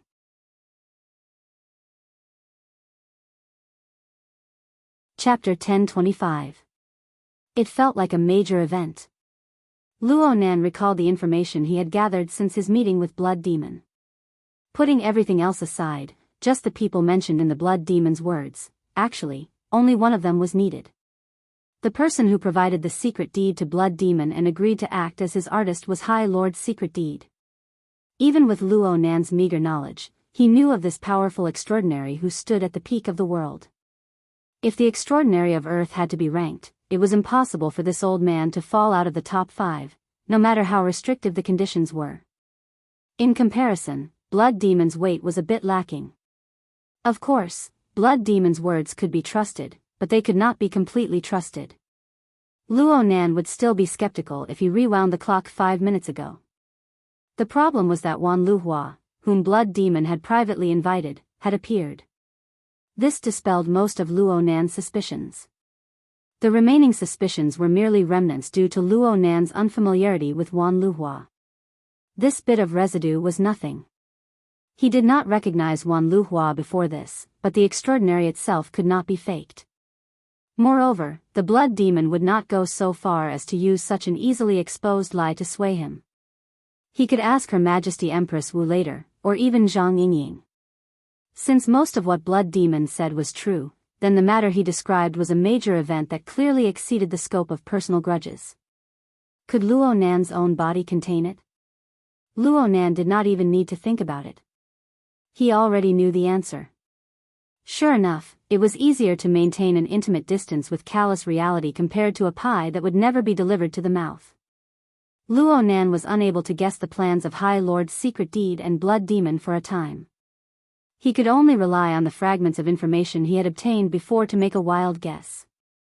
Are you guys preparing to take advantage of the situation and make a stunning appearance? Are you guys preparing to unleash a great internal strife technique and have everyone beat each other's dog brains out? Blood Demon did not react to these words, but Wan Luhua, who appeared to be more reserved and calm to the side, coughed and laughed. Oh my. You're much cuter than the rumors say. Blood Demon did not deny it. Perhaps he was purely following along with Luo Nan's words and spouting nonsense. You might not be able to see the dog brains. Actually, we just want to poke a few pustules and expose a few scars. We want to urge everyone to treat them sooner. That's all. Luo Nan just stared at him. The Blood Demon shrugged. Fine. No matter what the situation is, only masochists and bootlickers will be satisfied in the end if they do things according to other people's rules. From this point of view, it wouldn't be wrong to say that we just want the world to be in chaos. It's just that the current rules are too unfriendly. We need to change him. This kind of thing can't be done by one person, and we can't support it. Moreover, to gather hundreds of millions of people, not to mention the success rate, we aren't cut out for it either. This way, we can't return to the original point, and we can't achieve the ultimate universality. So, we might as well pursue a small circle of temporary perfection. This choice is the most normal one. Luo Nan ignored Blood Demon's ultimate explanation. He just asked, how do you want to change it? Hee, this is a core secret. Blood Demon gave Luo Nan a wink. Luo Nan responded with a chill, and Blood Demon cackled. Actually, it's not that mysterious. It's just that for the sake of respecting my current companions and for the sake of results, I need to limit the scope of those who know as much as possible. Of course, if you're also a companion, then there's definitely no problem. What do you think? Want to join? Since you said so, I'm not joining. Luo Nan's answer was simple and direct. Blood Demon clicked his tongue, but he wasn't particularly surprised. Why don't we talk a bit more? Give me a reason. Luo Nan grunted, Mr. Blood Demon, what you said is indeed extremely useful information. It's also a very good train of thought. However, I'm thinking that the things you proposed, whether it's a circle or a backdoor, all of them require an exchange of benefits in the end, right? More or less. Then it just so happens that tonight, I won't allow anyone to place any of my grandfather's laboratory equipment, notes, and other related items on the shelf. Hey, these things aren't within the scope of our exchange of benefits. We really respect the bottom line of our companions. Then it's even more unfortunate. I'm very young. I'm immature. So my bottom line might be extremely willful. Luo Nan faced the two extraordinaries and spread his hands. Soon, he clenched his fists and waved them up and down like a scale. Actually, there's another reason for this. Mr. Blood Demon, the things you've described and discussed before aren't in my domain of expertise. This makes it impossible for me to make a judgment that I can convince myself of. The problem is that you're very young. You can learn. Luo Nan interrupted him. Mr. Blood Demon, do you think I'm a genius? Blood Demon was a bit stunned, then he laughed loudly. If you're not a genius, then you can erase this concept from human language right now. Luo Nan just shook his head in the face of such overpraise. In fact, just researching configuration and superconfiguration has pretty much pushed my mental energy and computing power to the limit. I'm still unable to reach perfection in the domain I'm good at and continue to research. How can I rashly open up a new and equally profound domain? Blood Demon was still persuading. Everyone has their strengths and weaknesses. Everyone can learn from each other's strengths to make up for their weaknesses. We can rely on each other. This brings us back to a more fundamental question. Mr. Blood Demon, do you think I should rely on you? Can I trust you unconditionally? Blood Demon was a bit startled before he laughed. But his answer turned vague in the end. Trust itself is an illusory thing. Making a judgment in a domain you're not good at is equally illusory. Then let's find something more practical. Mrs. Wan just said that Her Majesty Empress Wu has just become a core member of the club. Is she involved in this matter? She isn't. I think so as well. Then I'll target this substantial frame of reference. Luo Nan used a very casual yet rather persuasive reason to nail this matter down. Whether it's the auction or the round table conference, I'm happy to see everyone smash tonight's impromptu agenda into smithereens. You don't need to do anything. It's the same if I do it. Everyone will be able to maintain a tacit understanding. As for whether or not we can achieve the greatest results, whether or not we can keep up with each other's tempo, that will depend on our level of tacit understanding. I believe that Mr. Blood Demon is most likely thinking the same thing. Blood Demon looked at Wan Luhua. Wan Luhua smiled without saying a word. At their level, as long as they wanted a bit of face, clinging to each other didn't exist at all. Plus, Luo Nan had pretty much pointed out the key points here. Did Blood Demon really want to pull Luo Nan into their circle? He was afraid not. Even if Blood Demon could really spout lotus flowers and break the heavens with his words, everyone was just meeting for the first time. Why should Luo Nan listen to him, believe him, and do as he said? As long as Blood Demon had the slightest bit of self-awareness, he wouldn't have such extravagant hopes. In the end, this was just a briefing before a major event. Luo Nan wasn't fooled by Blood Demon, but Blood Demon was putting on an act to the end. It was as if it was real. Blood Demon said, "All right. Brother, you have your own ideas. There's no reason for us to be stubborn. However, Master Wan has come. The conditions are complete. It shouldn't be a problem to simply join the Starry Sky Club, right? Even though this circle is a bit messy, we can enter like Wu Huang. Everyone can share some resources and information, slowly increasing friendship and trust. Isn't that good?" Of course. Luo Nan was still straightforward. Blood Demon clapped his hands. Good. We didn't get the bonus point question. But this result is more than a step ahead of our expectations.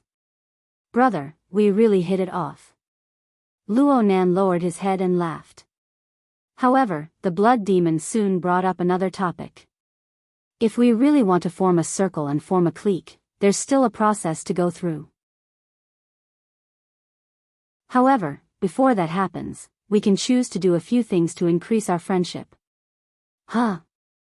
Brother, you're already here, and Nephew Gu has acknowledged you as a member of the circle. You should make use of your connections as much as you can. Nephew Big Talker had been eating melons until he was stuffed. He always felt that he knew too much.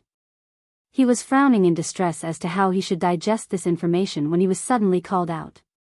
He was stunned on the spot. Blood Demon extended his hand. He didn't point at Talker. Instead, he pointed at the auction catalog page in the projection area. His words had nothing to do with it. How can we increase our friendship? We've been through the same window together. We've been through a gun together. We've been together. Ah, snatch. Blood Demon forcefully changed his words under Wan Liuhua's gaze. His smile grew more and more radiant, revealing his dense white teeth. Of course. How can you call it snatching when it comes to extraordinaries?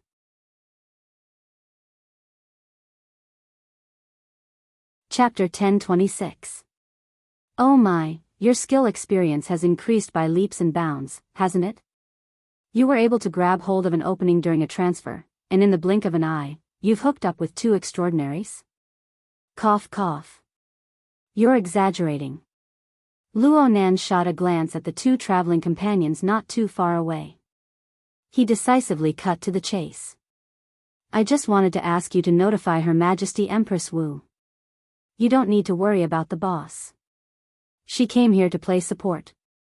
As for whether you, the main commander, will be rash or send a wave, she doesn't care. I'm just giving you a warning as a friend. It's fine if you don't get sunk into the sea in the end. Zhang Yingying came to a realization before Luo Nan could respond. It seems that this doesn't matter. TSK. I suddenly discovered that no matter what your strategy is, you're simply a hooligan when it comes to tactics. We, the peripheral members, are in more danger than you. Luo Nan laughed. It's not that bad. If I get smashed in front of everyone, then my face will be devalued in front of my fellow comrades of the inner world. Oh. Since when did Luo Yuan start paying attention to these things? I just learned it. Those who don't pay attention will always be bullied more than those who pay attention. It doesn't matter if I'm paying attention or not. Let others know that I pay attention to this. At the very least, before they do something that I don't pay attention to, they will have to consider whether or not I pay attention to this. Luo Nan spoke a long string of tongue twisters under the influence of his feelings, directly making Zhang Yingying dizzy. He didn't talk much. He ended the call and let out a long sigh. His gaze pierced through the business jet's porthole to look at the boundless sea of clouds below. Right now, he was cutting across the Central Pacific Ocean at a speed of Mach 1. 2, the date line only existed in concept. He jumped back one day and entered May 15th. However, due to the artificial division of regions, this date line had a relatively large protruding curve to the east. So as the business jet continued to head north, he would soon have to jump back to May 16th, don't ask. Asking is convention. Asking is the rule. Even if it was an extraordinaire, if they wanted to forcefully change the date according to their own will, they would only end up with their heads and faces covered in dirt. See. These are the rules. Blood Demon seemed to possess some sort of ability to pry into people's minds. He spoke a timely sentence from the side. It was just this one sentence. Anything more would make him seem like a loose tongue. Luo Nan couldn't help but think more. Obviously, the old system carried a lot of useful and necessary things. Unless it really reached a point where it could no longer be continued, no one was willing to smash the old system into pieces and rebuild it on a blank piece of land. Had the current world reached a point where it could no longer be sustained? Apparently not. In that case, this old system had perfectly absorbed the power of the extraordinary on top of its original foundation. Its centripetal force, its degree of firmness, was much more powerful than what Luo Nan had originally imagined. At the very least, he had to be prepared. He couldn't afford to fail now. A crushing defeat like a mantis trying to stop a chariot would result in unacceptable consequences. Luo Nan was just joking with Zhang Yingying. But if the things he described really became reality, then Luo Nan would probably never have the chance to laugh again in this lifetime. This had nothing to do with whether his real body was here or whether his life was in danger. No matter what, he had to be more prepared. His gaze turned from scattered to focused, piercing straight into the clouds outside the porthole. Of course, this was just the surface. Luo Nan's transformation and operation on the mental plane was impossible to be reflected by a mere water vapor body. Blood Demon originally wanted to chat with Luo Nan about matters related to the follow-up operation, but seeing Luo Nan like this, there was no need to provoke Luo Nan's dislike. His gaze swept across the faces of the other people in the cabin. There was no need for Wan Luhua to come, but she still boarded the commercial plane. Now she had an uninvolved appearance. She wore headphones and watched the fight recording in the projection area. It was a pastime. Slightly to the side, the largest person in the cabin, Mr. Tucker, who was also the owner of this business jet, was trying his best to reduce his presence. From head to toe, he was the epitome of the word restless. Blood Demon glared at him.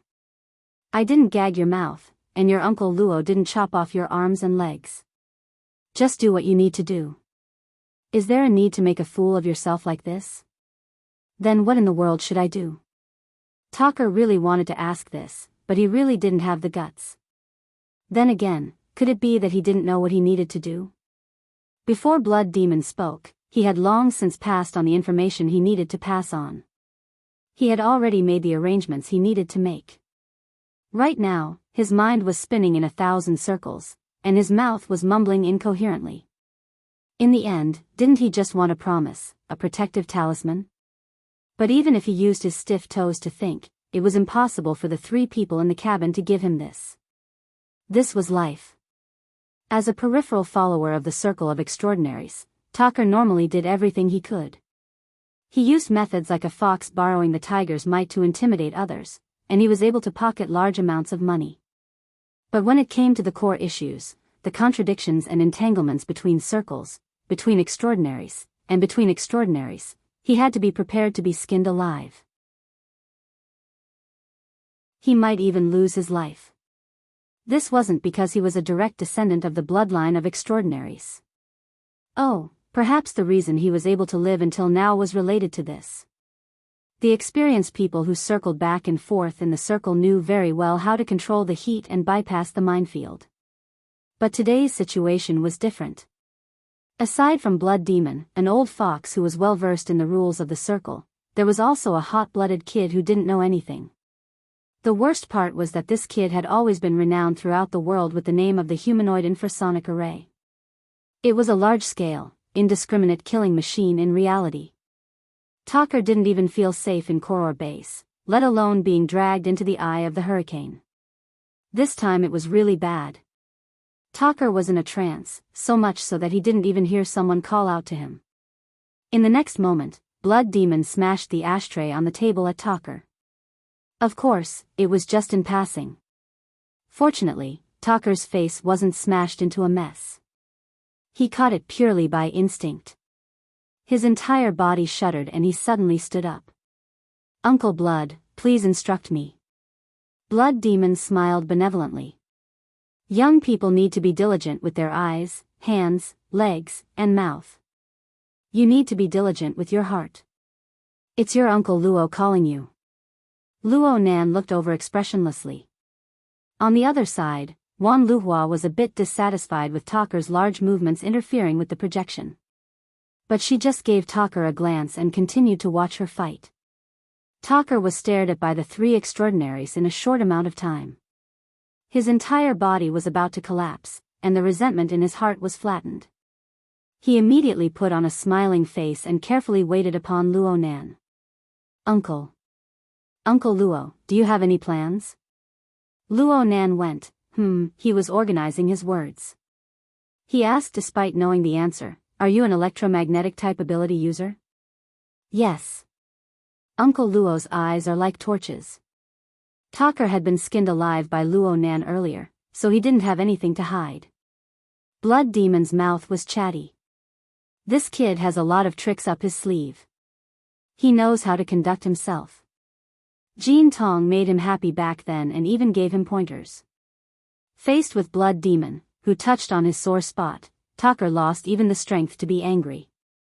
He could only maintain a stiff smile with all his strength. Luo Nan didn't have any extra thoughts. He just nodded. "No wonder. Your frame of body and soul is a bit similar. So it isn't just because you're both electromagnetic type abilities. That makes things easier." Talker's entire body felt unwell.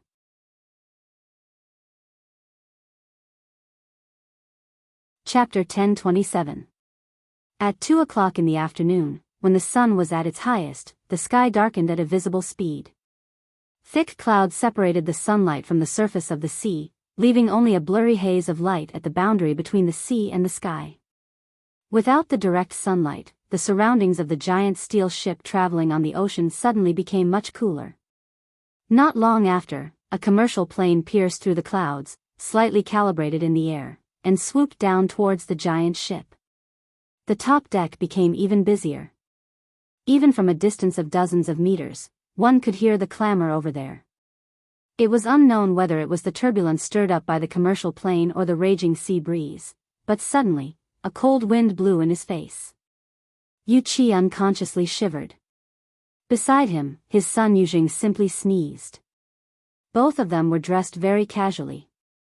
Yu Qi was still wearing a long-sleeved jacket, while Yuzheng was only wearing a pair of beach pants. His upper body was bare, and he had a bath towel draped over him. Yuzheng had played around the swimming pool with those beautiful women who were sunbathing. In the end, he was still resentful when he was forcefully dragged back by the bodyguard. If it wasn't for that sneeze, he might have already started arguing with the bodyguard. Of course, this bodyguard wasn't old Lu, who had followed his father for more than 10 years.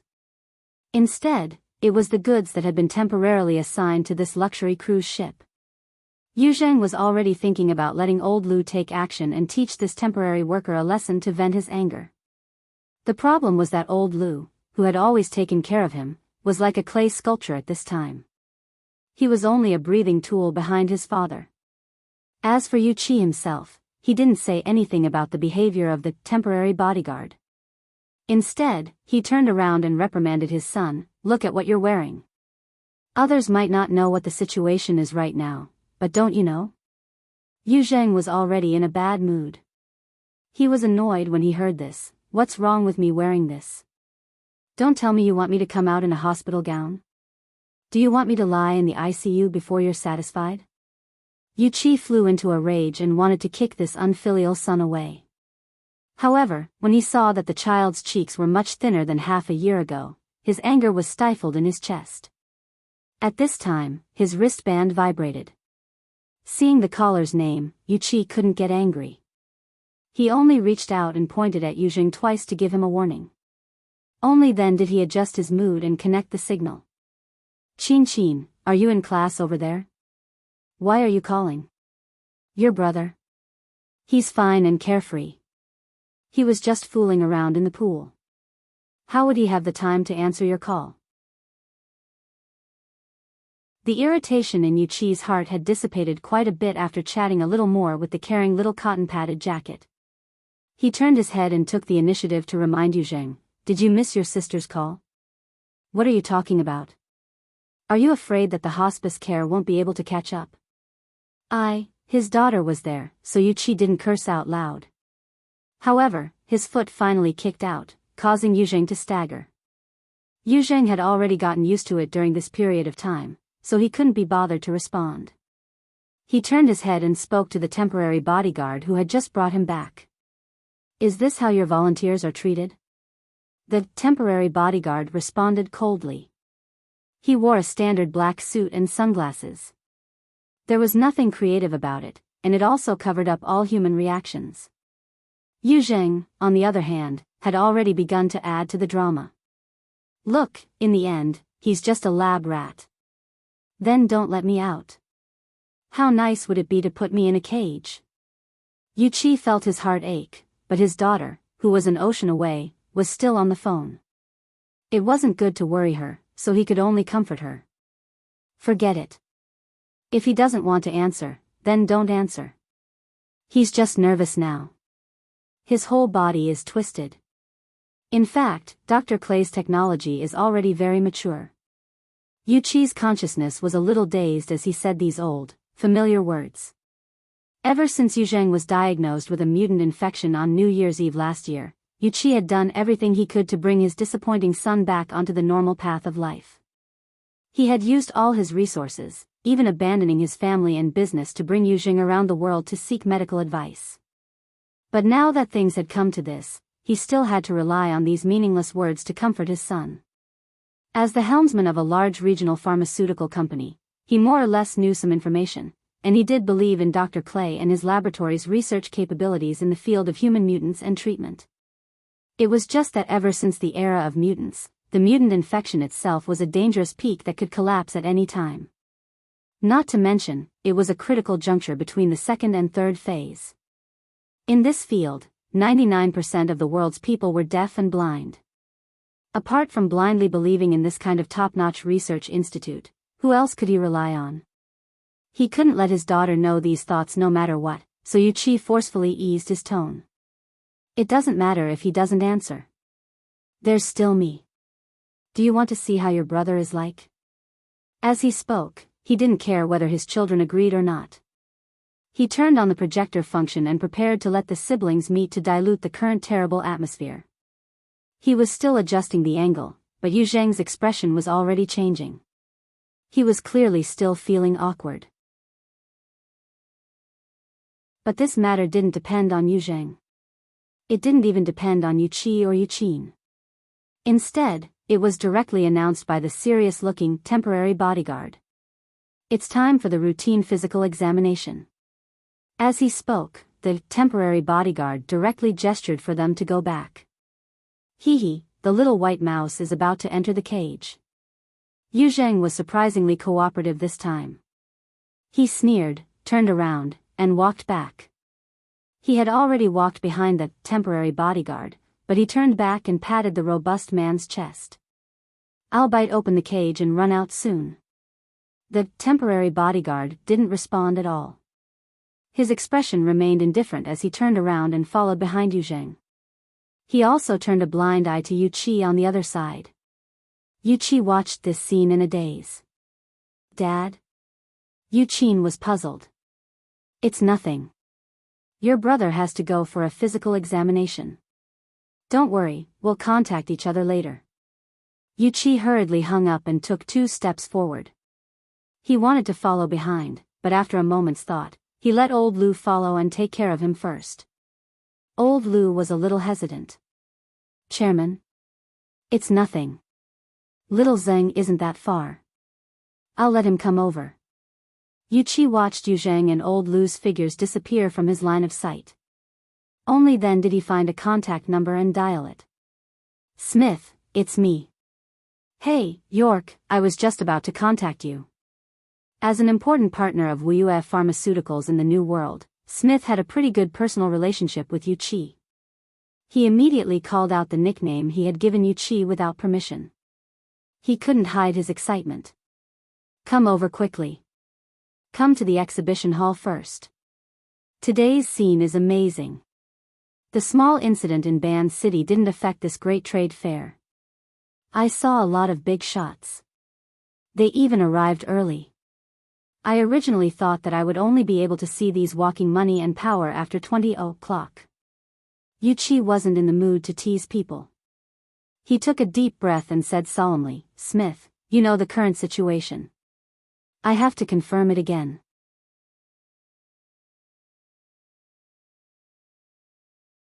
Chapter 1028. "Are you sure?" Smith thought for a moment and understood what Yu Qi was talking about. He smiled and said, "That's not necessary, my friend. I understand the feelings of a family member who is about to undergo surgery. Of course, what your little boy needs to prepare for isn't a simple surgery. But no matter what it is, he has to walk into the laboratory and lie on the operating table to experience it, right?" Yu Qi frowned and said, "Tonight, Smith, tonight." Smith was still smiling. "Listen to me, buddy. Make sure your child is with you first. Don't let your anxiety affect him. He's already been taken into the cage by the guard." Yu Qi blurted out, but he soon realized that he had lost his composure. He took a breath and tried to reply in a calm tone, "He's not here." "That's good." Smith remained relaxed and said, "I believe that you will return to him in the best of moods very soon. Now, you just need to understand one thing. I've emphasized it before. He's option C, buddy, let me emphasize it again. He's option C. To be exact, he's one of option C. This is very important. Do you still remember what option C is?" Yu Qi didn't reply immediately. He was listening carefully. For tonight's demonstration, Dr. Clay has made thorough preparations, including a fully restored laboratory that was flown in by air, more than 30 lab and medical staff, at least 3 demonstration plans, and twice as many backup plans. Of course, there are enough volunteers who meet all the criteria. These experimental volunteers are divided into 3 groups, A, B, and C. Each group has 3 people. Among them, Group A is in the best condition and perfectly corresponds to the existing demonstration plan. There is a 99% chance that the target for tonight's demonstration will be chosen from these people. Most importantly, tonight's demonstration only needs 1 volunteer. Unless all 3 people in Group A have problems, Group B will be used, and so on. Therefore, the probability of your child being chosen for tonight's demonstration is infinitely close to 0. In fact, asking you to come has nothing to do with the experiment itself. It's because you have a high chance of becoming a consumer or an investor in the future. Therefore, this is an invitation, a roadshow. If you think about it this way, don't you feel better?" Yu Qi smiled bitterly and said, "A little. Trust me, man. Tonight, you and your child are both guests. The only difference is that the seats are different." "Well, thank you, Smith. Yuchi wanted to hang up, but Smith called out to him again. York, you can't miss this opportunity. Right now, the atmosphere in the exhibition hall is very good. Let me introduce you to an important person.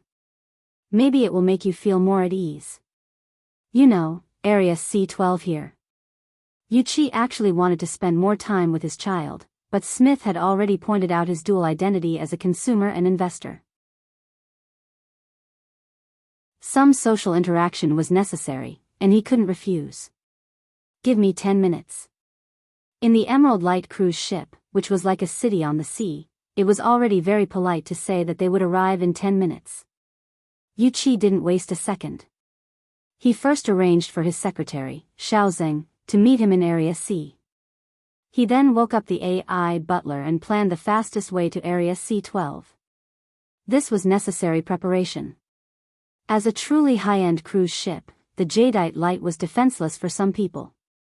However, for others, without careful planning, it was very likely that they would not be able to move an inch. This was what a society with high authority was like. As the helmsman of a large regional pharmaceutical company, Yuchi could enjoy the convenience of a society with high authority in most cases. Occasionally, he had to accept the adverse effects of these conveniences. Of course, it was more important to be vigilant at all times. In this strange and complicated environment, he chose to believe in the AI system. The route planned by the AI butler was very reliable. Making full use of various tools such as automatic walking belts and elevators, it only took 6 to 7 minutes to go from Area E on the rear deck to Area C in the middle of the hull. Basically, he couldn't be late. With the AI butler's reminder, Yuchi passed through a security gate and entered a long corridor. Coincidentally, he had just taken a few steps when his secretary, Xiaozeng, came out from the door in the middle of the long corridor. He was also surprised to see Yuchi. Chairman, Xiaozeng was Yuchi's confidant. He was in his early 30s, which was a useful age. Previously, he had gone to handle some company affairs remotely. He heard Yuchi's instructions and rushed over to meet up. The young man had always been very good at positioning himself. Although according to the route, his position in the long corridor was much further ahead than Yuchi's, he still trotted over and took the initiative to approach Yuchi. But at this time, Yuchi's wrist began to vibrate violently. Xiaozeng also subconsciously raised his hand. The AI butler sent a message: please stop and return to the CK-181 security gate. This area's access rights have been temporarily increased. You do not have access rights. Estimated opening time of this area, 14:22. You can choose to wait outside the area or go around. Yuchi and Xiaozeng were a little stunned. This kind of situation was too rare. Even someone as knowledgeable as Yuchi encountered this for the first time. Due to his cautious attitude in terms of access rights, Yuchi didn't have the intention to violate it. If it had been 10 seconds earlier, he wouldn't have crossed the security gate at all. But the problem was that he had already walked almost 20 meters on this seemingly ordinary long corridor. As for Xiaozeng, he was obviously further away from the entrance, but he was closer to Yuchi. He gritted his teeth and sped up, wanting to meet up first. It was at this moment that another door opened automatically on one side of the long corridor. The location happened to be in the middle of Yuchi and Xiaozeng. 7 or 8 people came in from the other side of the door, all dressed in classic bodyguard attire. They were almost no different from the one who had just pushed Yuzheng back into the cage. In the middle of these people was a wheelchair. It was so tightly covered that it was impossible to see who was on it. When the other side saw Yuchi and Xiaozeng, they were also startled for a moment. They quickly issued orders, go back. Xiaozeng was less than 10 meters away from Yuchi. He reacted quickly and immediately shouted, we're together. The young man wanted to go through the wall and quickly meet up with the boss. But the space in the long corridor was too limited. Xiaozeng hadn't even finished speaking when one of the bodyguards suddenly exerted force and pressed him against the wall. They twisted his joints and directly locked him up. The young man screamed. His whole face was deathly pale as if his joints were dislocated. We're preparing to go back. Yuchi's back was cold. No matter who the other side was, he couldn't go against them at this time no matter what. But Xiao Zheng was in such a state that it would be inexcusable if he didn't save him. The burly men on the other side all had a cold appearance carved from the same mold. They didn't respond to Yu Qi's explanation. In fact, they hadn't stopped at all since they entered the long corridor.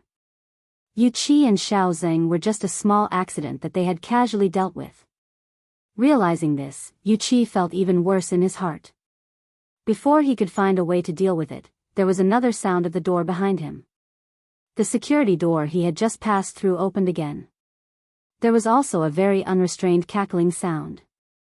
The so-called Society of Authority is a society that legalizes privileges. In this system, you only need to pay attention to one thing: be a model.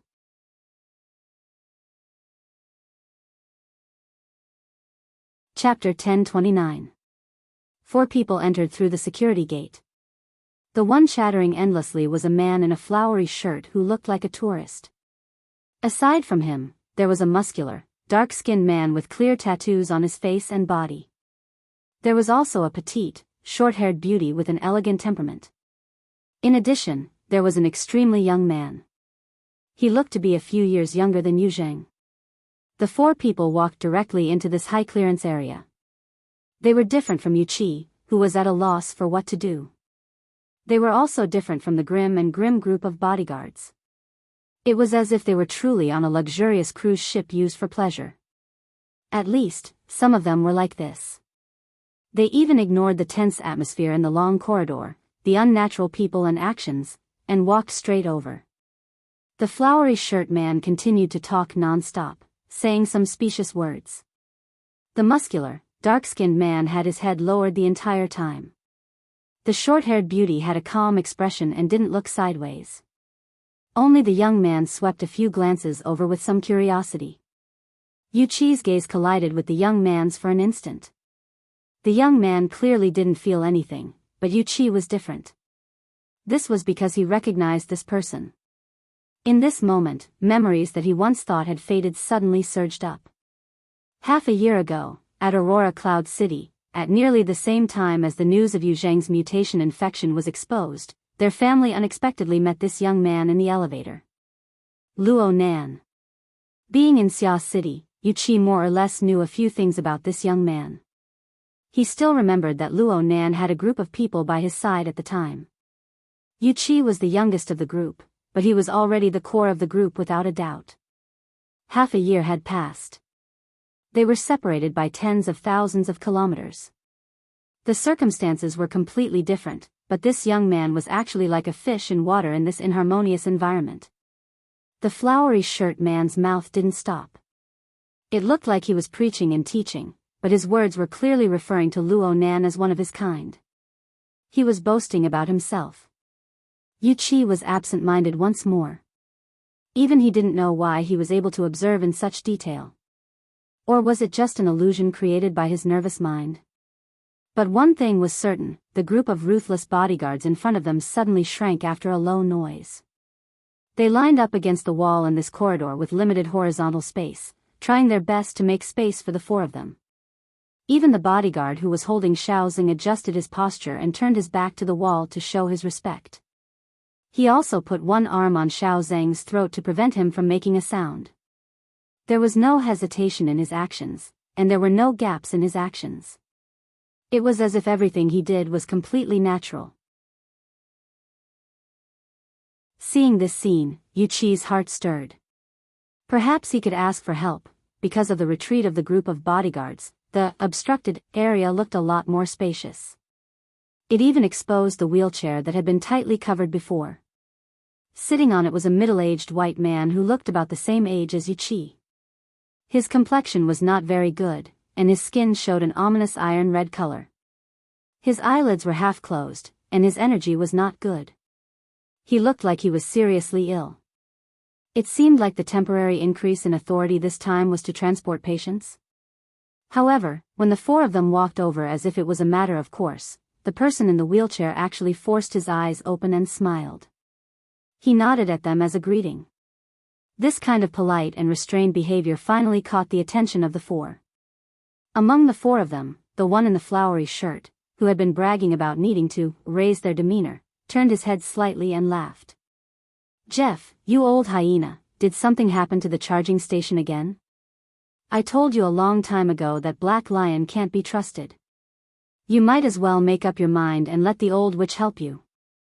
If you keep this up, I'm afraid you'll be so rotten that vultures won't even bother to touch you."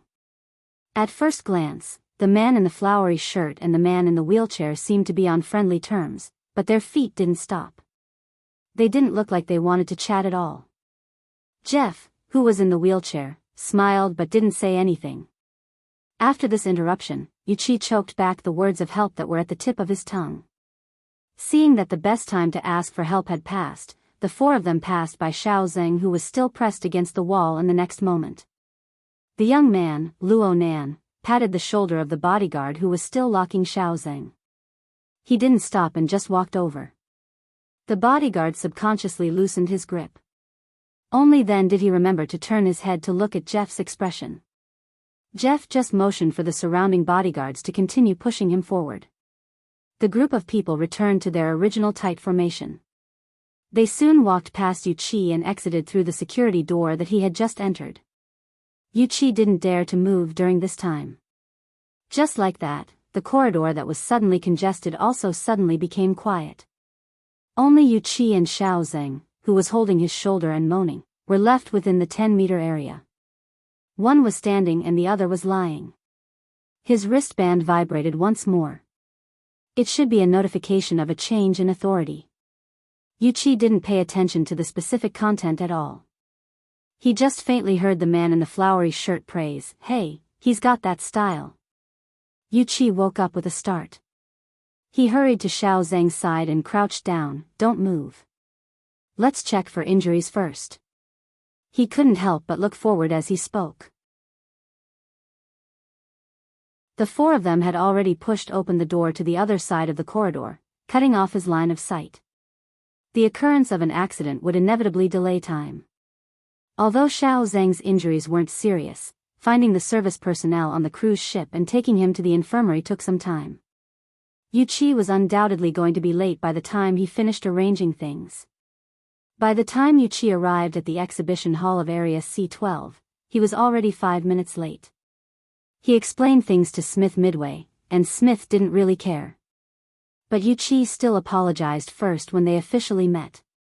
He didn't rashly speak of the specifics. Whether it was Luo Nan, whom he knew before, or Jeff, whom he heard in the middle, their identities weren't simple at all. He wouldn't look for trouble for no reason. The problem was that Yuchi didn't mention it, but Smith did. Moreover, Smith spoke with an extremely excited tone. "Hey, York. You just missed a true big shot. Old Els just left." "Old Els?" Yuchi was still a bit absent-minded, so he answered subconsciously, "Impossible. He's already so old. This is the most inconceivable part. You can't even imagine what I saw." Smith had a thick, square face. He looked very serious at first glance, but his expressions were actually rich. Right now he was in an extremely excited mood. His expression was even more exaggerated, like an actor in a sitcom. "Oh my God." If Bai Xinyan didn't greet him and confirm his identity, Smith couldn't even continue his words due to his excessive excitement. He could only repeat over and over, "Unimaginable. Unimaginable. This is definitely a big news. They're preparing to create a super big piece of news." Bai Xinyan? Yuchi heard a name that seemed familiar, but it didn't stir up too many thoughts. Instead, Smith's behavior made Yuchi feel that he had the obligation to wake his friend up. "Hey, calm down a bit. You can basically only see that person in documentaries. Are you sure that's old Els, Jeff L?" The last soft and weak sound of air suddenly froze. Then Yuchi faced Smith, who was about to retort with wide eyes, and Yuchi unconsciously repeated, "And again, Jeff? Which Jeff? Which other Jeff could it be? Hyena 3? Hey." Smith was a bit unhappy. He felt offended. It was only then that Yuchi remembered that Smith was a loyal believer of old Els. In the business world, there were a lot of people who succeeded. Many of them could be worshipped by those who came after them, hoping that they could imitate their predecessors' path to success and obtain supreme support from the power of capital. But among these people who succeeded, not everyone's name had the effect of being totemized. That was to say, hearing this name was like touching wealth itself. In the history of mankind, after the power of capital obtained the supreme ruling power, there were only a few hundred people like this in the past 3 to 4 centuries. The old elves that Yuchi and Smith mentioned was definitely one of them. This was not only because he and his family were always at the top of the various wealth rankings, but also because of his legendary status. Old Elves spent the first half of his life in obscurity, or perhaps he lived in a sewer that normal people could not understand. Then, when he was close to 80 years old, he suddenly jumped onto the most glorious and cruel stage. Before the Third World War, he plundered the wealth of many unstable countries through various dishonorable means, magnified his ill-gotten gains 100 times through the use of war leverage and the Reconstruction economics that had a mixed reputation after the war. Of course, there were countless assassinations and anti-assassinations, subversion and anti-subversion, death and being killed. In the past 20 to 30 years, as he faded away from various highly publicized affairs, this person had really become a pure totemic symbol. Correspondingly, there was only one thing left that people in the world paid the most attention to: was he still alive? When would he die? Under the premise of not caring about the cost, to what extent could human life be extended? This was Jeff Ells, a superhuman who was said to have wandered the earth for more than 130 years. Some people even swore that he was the only person left in the world who had experienced World War II, or a wizard. Of course, there were even more people who said that the real Jeff Ells had long turned into ashes, and the legend left behind was just a gimmick that the Ells family used to maintain its legendary status. Yuchi originally had no interest in this kind of thing, until today, until now. He could not help but recall everything that had happened in the long corridor, all the information he had received, especially the mockery of the man in the flowery shirt who did not regard himself as an outsider. His mind was making absurd and terrible associations. Before he could sort out the logical chain of reasoning, or rather, before he could believe it, his body was already covered in a thin layer of cold sweat.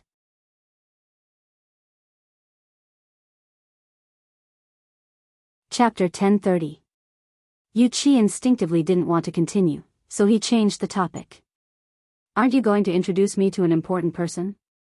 He did change the topic, but there seemed to be some kind of magic.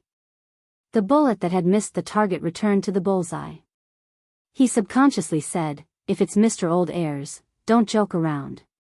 The thing I regret the most in my life is not rushing up, kneeling beside him, and kissing the back of his hand." Smith's words were exaggerated and sincere.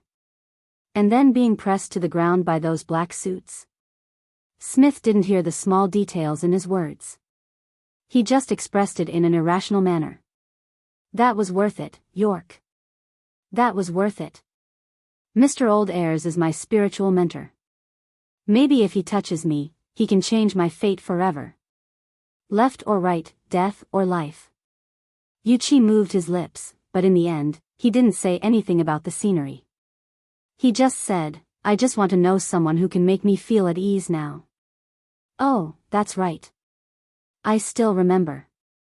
Forgive me for being a little excited just now. I hope Miss Bai Sinyan hasn't left yet." As he spoke, Smith led Yuchi through the exhibition area. Basically, on every large cruise ship, there was an exhibition area that displayed some works of art. They would also host some small auction activities. These exhibitions generally had limited space and resources. If they didn't have something, they would lack something. If they did, it wouldn't be a big deal. But this time, it was different in Jade Light. The exhibition area wasn't just in Area C12. In fact, Area C, which was a commercial shopping area, had been transformed into an exhibition hall. Yuchi had been here once. For areas with tens of thousands of exhibits. Of course, it was nothing compared to those large-scale trade fairs on land. But as a cruise ship that had been sailing at sea for dozens of days, the scale was already very large. There was no doubt that it was being operated as a large-scale theme. Yuchi also knew that the things on display so far were more or less special. According to Smith, these were some advanced products that hadn't been accepted by most people in time. To put it bluntly, they didn't conform to laws, conventions, or even moral norms. Yuchi felt that it was understandable. Although these exhibits were strange and different, they had a relatively unified theme. They were closely related to aberrations. Abnormality was a gray area, and there were too many things that went against traditional morality. Yuchi's WUF pharmaceutical company's main business had yet to reach this level. It was only a little related to some fields. This little bit was also the heaviest tax, and at the same time, it brought considerable profits. From this point alone, one might be able to discern some sort of direction.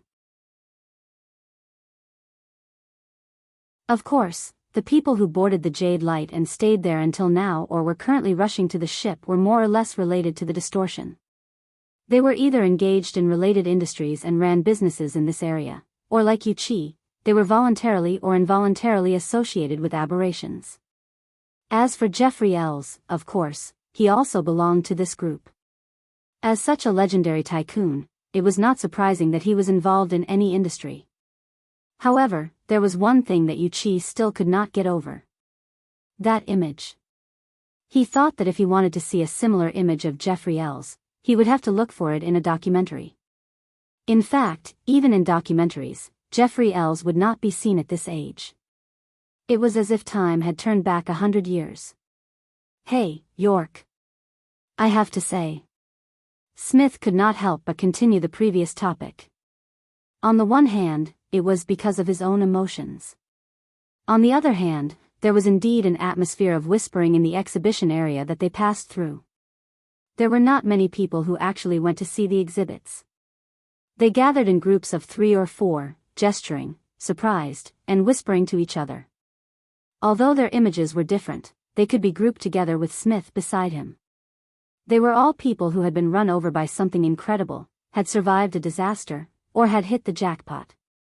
No matter what, they were all emotional reactions. Smith also reached out and pointed to Yuchi, letting him see the reactions of the people around him. If it's possible tonight, when I point out Jeffrey Ells to you, either you doubt your eyes, or you doubt the intelligence of the top tycoons at the scene. I don't think I'll doubt anything at that time, Yuchi murmured. Because I'm doubting it now. He inexplicably thought of Yuzheng, his own child, and then whispered, maybe I've still underestimated the power of the distortion. Smith finally noticed Yuchi's strange reaction. In this kind of situation, he naturally made an empathic connection. York, let me guess. What did you see?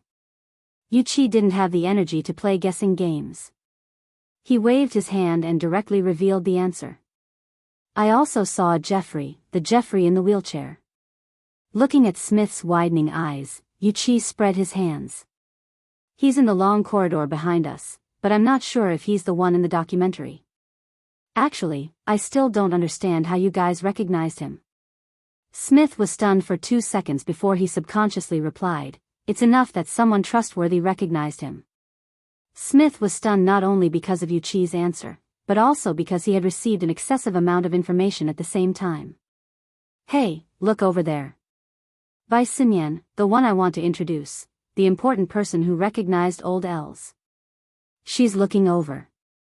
Yuchi looked up when he heard this and happened to meet the gaze that was cast over from not far away. Unsurprisingly, the person was the same as the name he heard. It was a pleasant-looking woman. However, there was something unexpected. This important person was actually wearing a white suit, giving off the air of a professional. Of course, she wasn't that strict right now. The front of her shirt was half open, revealing a dark blue shirt. She looked a little casual, but it was enough to clearly distinguish her from the surrounding businessmen and women. Yuchi and Smith didn't know why Bai Sinyan would cast her gaze over from afar, but if they missed this opportunity, they definitely wouldn't be qualified businessmen. Therefore, Smith and Yuchi both sped up their footsteps and took the initiative to greet her. The former began to greet her from 7 or 8 meters away. Dr. Bai, we meet again. He took a few steps forward and turned around to introduce to Yuchi. This is Dr. Clay's most outstanding student and collaborator, Dr. Bai Xinyan. He then said to Bai Xinyan, my most capable partner in the old continent, Mr. Yu Qi, the chairman of Xia City's WUF Pharmaceuticals. If I remember correctly, you guys should be from the same hometown.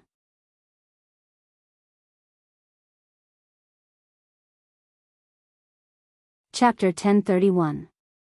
Yu Qi was stunned. Smith had not mentioned this before. Whether it was the relationship between Bai Xinyan and Dr. Clay, or the fact that they were from the same hometown, Bai Xinyan took the initiative to shake his hand.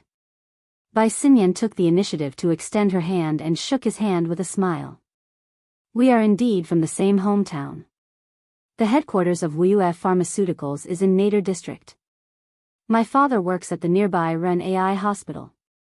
We might even have a working relationship. Yu Qi instantly went through all the famous doctors in Renai Hospital. He had a guess in his mind, so he asked tentatively, Daydream, Professor Bai is it's that old father of mine. Oh, Professor Bai is fully deserving of the title of the leader of neurology and psychotherapy. My company had a very pleasant collaboration with Professor Bai's team in the development of endocrine-targeting drugs. That was how society worked. As long as they could find a connection, both parties would naturally feel close and comfortable. After chatting with Bai Xinyan, Yu Qi glanced at Smith again. He did not know if this was part of Smith's calculations. This guy might not be a good manager, but he was definitely a first-class broker. For experienced people, as long as there was an opening, it was only a matter of a few sentences to get to the point. Soon, the three of them talked about Yu Zheng. What made Yu Qi feel a little relieved was that Bai Xinyan's words were very similar to Smith's. I understand how you feel, Chairman Yu. I can also guess the mental state of young people. In this world, there are very few people who can use themselves as a test subject without batting an eyelid, and even enjoy it. Yu Qi did not know if it was an illusion, but he felt that Bai Xinyan was hinting at something. She continued, the physical and psychological development of young people is far from perfect. Treating them with abnormalities too early can easily lead to both physical and psychological problems. Rather than rushing them into the treatment process, it is better to spend some time building up their confidence in this method. I think Dr. Clay also considered this, which is why he placed your child in Group C. Speaking of which, with the advancement of technology and the change of society as a whole, perhaps it won't take too long before such treatment becomes popular. After that, it will be popularized. From this perspective, the nervousness of young people today may become urgency in the future. Who knows? Bai Xinyan's. Her words were brilliant. Not only did she appease Yu Qi, but she also teased him subtly. If it were the Yu Qi who was on the deck, it would have been fine. However, the experience he had on the corridor and the information he gained after learning about it made him feel reverence for the supernatural phenomenon that was once so close to him. For a moment, he was a little absent-minded. At this moment, Smith finally could not hold it in any longer and continued to ask, in that case, what kind of person is most suitable to carry out that aberration treatment that you mentioned, Dr. Bai? Infected by the mutation? Adults? Mature mind? Or maybe I just need determination and a corresponding reward? I mean, like Mr. Jeffrey Ells? Bai Xinyan pointed it out. Smith nodded decisively. His deep-set eyes were burning with ambition and desire. Bai Xinyan shrugged. Since the 60s, old Mr. Ells has been the convener of human life research, and the largest research funding provider. The theoretical lifespan of the generation after the war is as high as 120 years, which has not been fully verified yet. However, the effective working age skyrocketed to 75 years, and it is indeed his great contribution. Smith did not know whether Bai Xinyan was praising or mocking him. He could only do his best to protect his idol. Mr. Ells is a pioneer, there is no doubt about that. Yes, I hope he can give a correct and promising direction. Yu Qi always felt that Bai Xinyan's words had a different meaning. While he was pondering, Bai Xinyan seemed to have seen something. She raised her head and looked into the depths of the exhibition area. Suddenly, she said softly, sorry. Then, she separated from the two and walked in that direction. Before she left, she took a deep breath. What's wrong? I'm not sure. Yuchi and Smith had a meaningless conversation. They also stretched their necks to look over, but with so many booths between them, they really did not know what was going on. Smith casually said some gossip, right, about this doctor by Sinyan. There is an identity that I did not mention before. It is said that she is the girlfriend of that young Mr. Wang. Which? Aren't you standing on that person's private property? Wang Yu. Yuchi also took a deep breath, but the shock he felt was not as direct as Jeffrey L's. Compared to the legends of old, the young and high-profile figures of power of today inevitably made people divert some of their attention to the astonishing family behind them. Of course, with Yuchi's net worth, he really did not have the qualifications to judge others. It was also at this time that the two finally saw something different as they followed by Sinyan's back. Actually, the two still did not see too clearly, but Yuchi caught a glimpse of a dark and muscular giant among the stream of people in the exhibition area. This giant was clearly half a head taller than the others. Yuchi's pupils contracted. He immediately recognized this person. This was one of the 4 people from Luo Nan's group of 4 that he had met in the long corridor. This person had arrived. Didn't that mean, that's right. Right now, Area C had become an exhibition area. Luo Nan and the others had come here. They probably had no other goal. Talker? Smith's reaction was a bit slower, but he clearly understood the identity of the person on the other side. Talker? The one from Koro Base? That big guy? Yuchi was truly shocked. Yuchi had heard of this name before. In fact, any multinational enterprise involved in ocean shipping would inevitably have to deal with the logistics tycoon of this area, the godfather of the underworld, Talker. The sales network of Yuchi's WUF Pharmaceuticals did not set foot in this area. However, a small portion of the pharmaceutical factory's biological raw materials purchase channels were deeply connected to the industrial chain around T-City. This formed a few intersections. Talker's identity was subtle. He was relatively mysterious. Yuchi had only heard of his name, but he had never seen him in person. However, he remembered the shipping price that was 20% higher than the market price very clearly. He also remembered that there were indeed people who were stubborn and unwilling to choose the shipping company under Talker's banner. However, the results were not all that wonderful. How could such a person be related to Luo Nan? Moreover, was there a mistake in his memory? At that time, in the corridor, among the 4 of them, it seemed like this dark and burly man's performance was the most honest. Right when he was puzzled, he saw Bai Sinyan's figure pass through the crowd. She was heading toward Talker. I heard that Talker and Wang Yu have a very close relationship. Huh? The gossipy Smith suddenly went mute. This was because at this moment, he clearly saw the person he had just identified as Wang Yu's girlfriend. After passing through the crowd, she reached out her hand toward Talker. A young man who looked like he was still young. She did not receive a polite response. However, in the next moment, Bai Sinyan naturally leaned over and took the initiative to hug the young man's arm. Yuchi spoke faintly, "Is that Mr. Wang?" Smith was stunned speechless.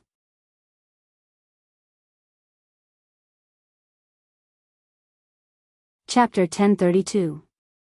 Not to mention what Bai Sinyan's body movements represented, in Smith's eyes, the young man's cold expression was the same as always. He didn't respond at all. As for Bai Sinyan, she wasn't angry or embarrassed. At least on the surface, she still maintained her posture.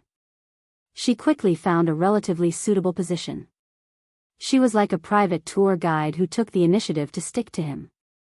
She gestured with her hand, seemingly introducing the situation in the exhibition hall to the young man. Smith was a bit confused.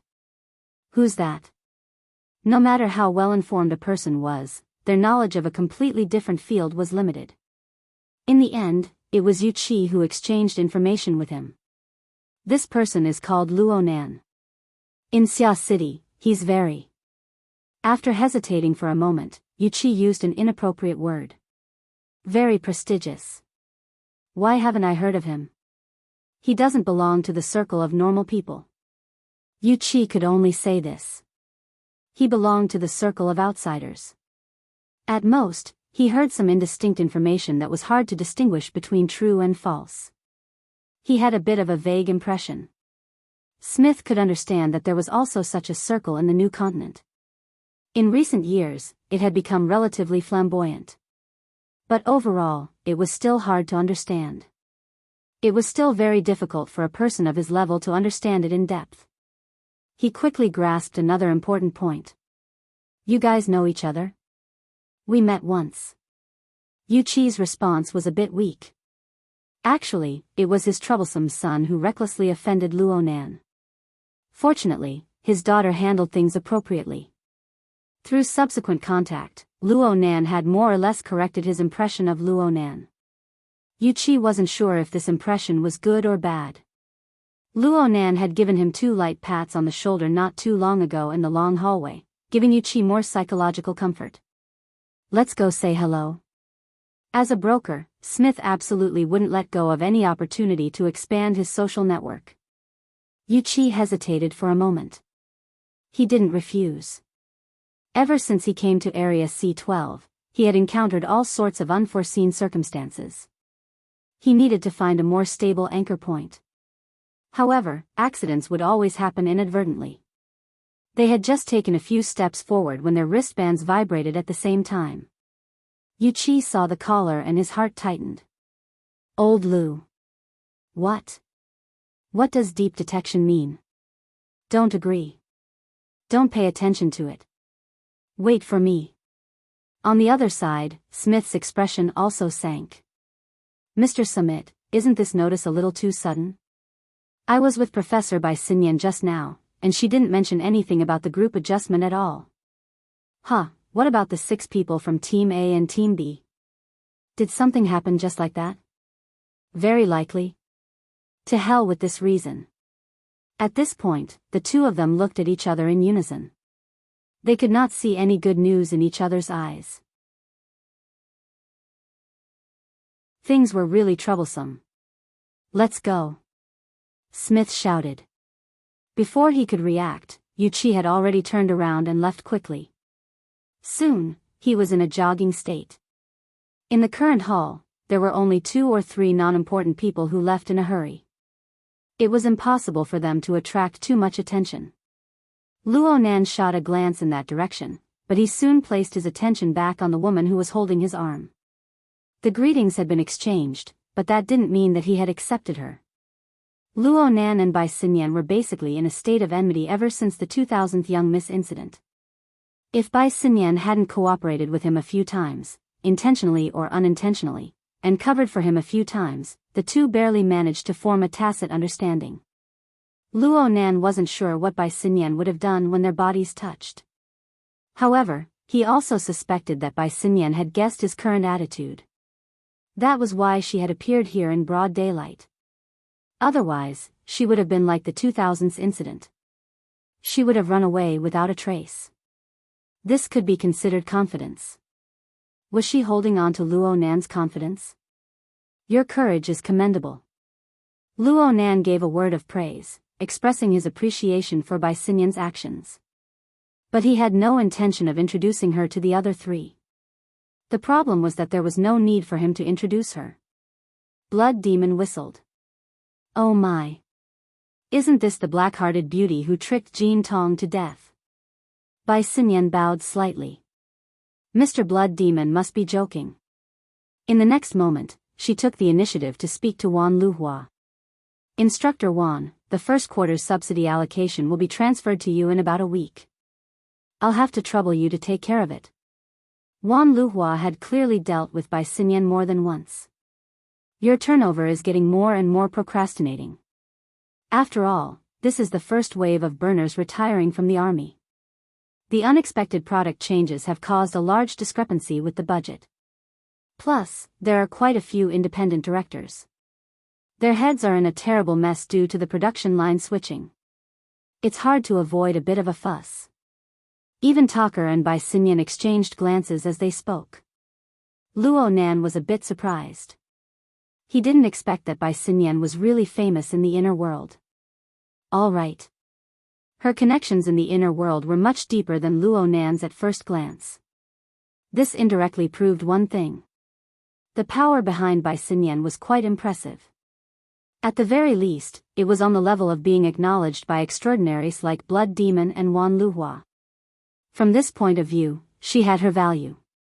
The reason why Luo Nan was able to face Bai Xinyan with relative calmness wasn't simply because of Mr. Bai. Rather, this was a tool. If others could use him, then he should be able to play a hand or two.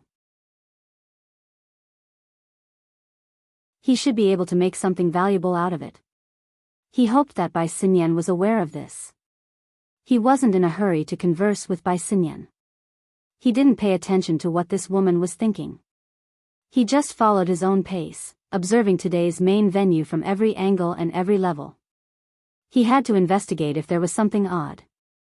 He had to ask if he didn't understand. As long as he could get an accurate answer, it didn't matter who answered. From this point of view, Bai Xinyan could be considered an excellent guide. She giggled as she explained the layout of the entire sea area to Luo Nan. She also explained the main contents of the 4 exhibition areas. Within the venue, there is an exhibition area for natural materials from various rare mutants. There is an exhibition area for equipment that can be used for the processing and manufacturing of related materials. There is an exhibition area for the application of cutting-edge technology in related fields. There is also an exhibition area for auction items with relatively high collection values. A sparrow may be small, but it has all 5 organs. Basically, since the era of mutants, traces can be found within everything related to mutants. This is precisely the theme of this year's Jadeite Light Trade Fair. All 5 organs? Isn't it just 4 organs? Blood Demon was all smiles as he teased Bai Xinyan.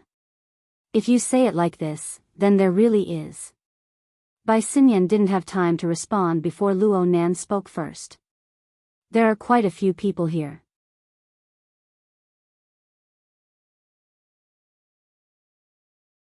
Chapter 1033. Blood Demon displayed his ability as a supporting character. What do you mean? Only humans can recognize things like distortion. Only then can there be so-called collections, processing, and cutting-edge concepts. Only when applied to humans does it have real meaning. You can say that. Luo Nan's gaze swept across the groups of people in the exhibition hall. Many people had been studying the ship with curiosity and scrutiny even earlier. Luo Nan was disinclined to pay attention to them. He just said, "The ship is a bit empty right now. It shouldn't be enough to cover the relevant fields. Will it increase?" Empty? Blood Demon looked around. There were only 6 hours left until the auction at 8 o'clock in the evening. Some important auction items had already been arranged, and people began to fill the exhibition hall. Even if it wasn't to the point of being overflowing with people, it couldn't be associated with the word empty. Right now, the Jade Light has a total of 4,821 people, including the crew. I've checked the data. This cruise ship can carry over 15,000 people at full capacity. That's not even a third of it. Okay, it really is quite empty. Blood Demon shrugged. This is the data from Wang Yu's 30th birthday carnival a few years ago. The number of people on the ship exceeded 10,000. This is the first and only time. Bai Xinyan was still holding onto Luo Nan's arm. She spoke the name of her rumored boyfriend in a calm and natural manner. This is a private cruise ship, and it's specially prepared for large-scale luxury parties. It's basically not used for business purposes. Of course, the more space is wasted, the better. Almost 5,000 people is quite a lot. Plus, there will be some important people and their attendants coming later. If I had to make an estimate, it would be around 6,000 people. Really? Luo Nan didn't continue on this topic. He looked straight at Bai Xinyan for the first time. You know who I'm coming for. Bai Xinyan pointed her arm forward. The collection auction item area is this way. The venue has already been set up. Someone who didn't know better would think that Luo Nan was the owner behind the scenes of this auction. Blood Demon immediately gave him a thumbs up, but Luo Nan clearly wasn't in the mood to joke around. He just stared at Bai Xinyan until Bai Xinyan nodded. It was set up not long ago. Some of the installations need to be debugged. After all, this is the largest of all the auction items. Once it's installed, it won't move again until the auction ends. Bai Xinyan also looked like she was reporting work. For the sake of convenience, the entire booth is placed on the elevator. This is to facilitate the flow of the auction. Luo Nan and the others entered a relatively spacious area under Bai Xinyan's guidance as they spoke. The so-called spaciousness was only relative. There were actually quite a lot of people here, but compared to other areas, it seemed like there were more people working here. They were scattered in this nearly 200 square meters area, surrounding the central booth for various configurations. Luo Nan's eyes swept all around him. Rather than calling these people equipment debugging personnel, it would be better to call them lighting engineers and the like. The work under his hands consisted of light stands, projectors, AR equipment. At the back of the booth, there was an obvious holographic projection space, as well as auxiliary equipment. What a mess. This was what Luo Nan thought, and this was what he said. Are they trying to enhance the visual effect? Blood Demon returned to the scene for the first time and asked with great interest. That's right. Bai Xinyan's answer was frank and direct. The relevant equipment is too specialized, and it's hard to reproduce the research object. Plus, they've been left unused for many years. They're far too old, and their appearance and selling points aren't particularly outstanding. So they need to be packaged. At the very least, we need to let people know what these equipment are used for. Luo Nan concluded in a timely manner. His tone sounded calmer and calmer. At the same time, he stepped forward, bypassing the rather messy visual equipment, and climbed up the booth. The entire booth was shaped like a long arc. Luo Nan, who had once been to the 70-format laboratory, could tell with a single glance that the booth's flat body was an imitation of the laboratory's main layout. However, the two wings were spread out a bit more. This was most likely for the sake of carrying out a symbolic restoration of the calicerae corridors on both sides. The problem was that the originally picturesque crab-like layout of the laboratory had become a nondescript small semicircle due to the limitations of the spatial layout. There were 6 or 7 people pacing back and forth on the booth right now. Most of them were separated by a safe distance, carefully observing the equipment that had already been installed. Some of them were even taking pictures and videos. There were also people whispering amongst themselves. They seemed to be conducting some sort of evaluation. The arrival of Luo Nan and the others caused the free activity space of the booth to become narrow. Luo Nan didn't care about this. He walked straight to the front of the center of the booth. This was the best observation point. It didn't matter if it was the original laboratory or the current transformation imitation exhibition area. Of course, there were people at this point. Luo Nan just ignored them. The person in front heard the noise behind him. He turned his head and saw that Luo Nan was about to collide with him. He originally wanted to berate Luo Nan, but his scalp went numb when he met Luo Nan's gaze. He didn't know why, but his legs crossed and he staggered to the side. This person saw Luo Nan's face clearly at this time. His face turned white with a swish. Bai Xinyan gave Luo Nan an introduction in a very considerate manner. This is Dr. Song Ken from the Deep Blue Laboratory's Western Pacific Ocean Observation Center. Luo Nan completely ignored Bai Xinyan's introduction. After the figure flashed out of his front line of vision, Luo Nan completely ignored it.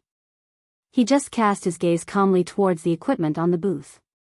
He also cast his gaze towards the back of the equipment. There was a projection area that was still empty for the time being. Luo Nan's behavior was seriously lacking in manners. But the original group of people on the booth, Dr. Song Can, were mostly connected to the inner world. So they recognized Luo Nan. They just didn't expect that the main character would actually come this early. They didn't dare to have any objections. Dr. Song Can was a relatively simple researcher.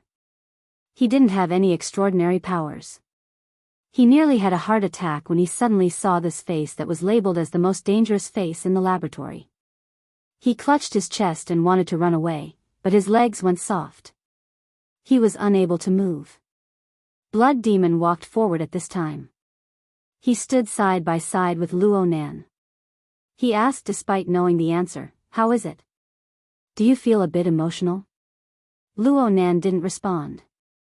This continued for about 10 seconds before he slowly swung his head and swept his gaze across the two areas of the booth. Blood Demon was actually the gaze of everyone on the booth. They unconsciously followed Luo Nan's gaze. But it didn't take long before the hearts of a few people who knew the situation more or less jumped.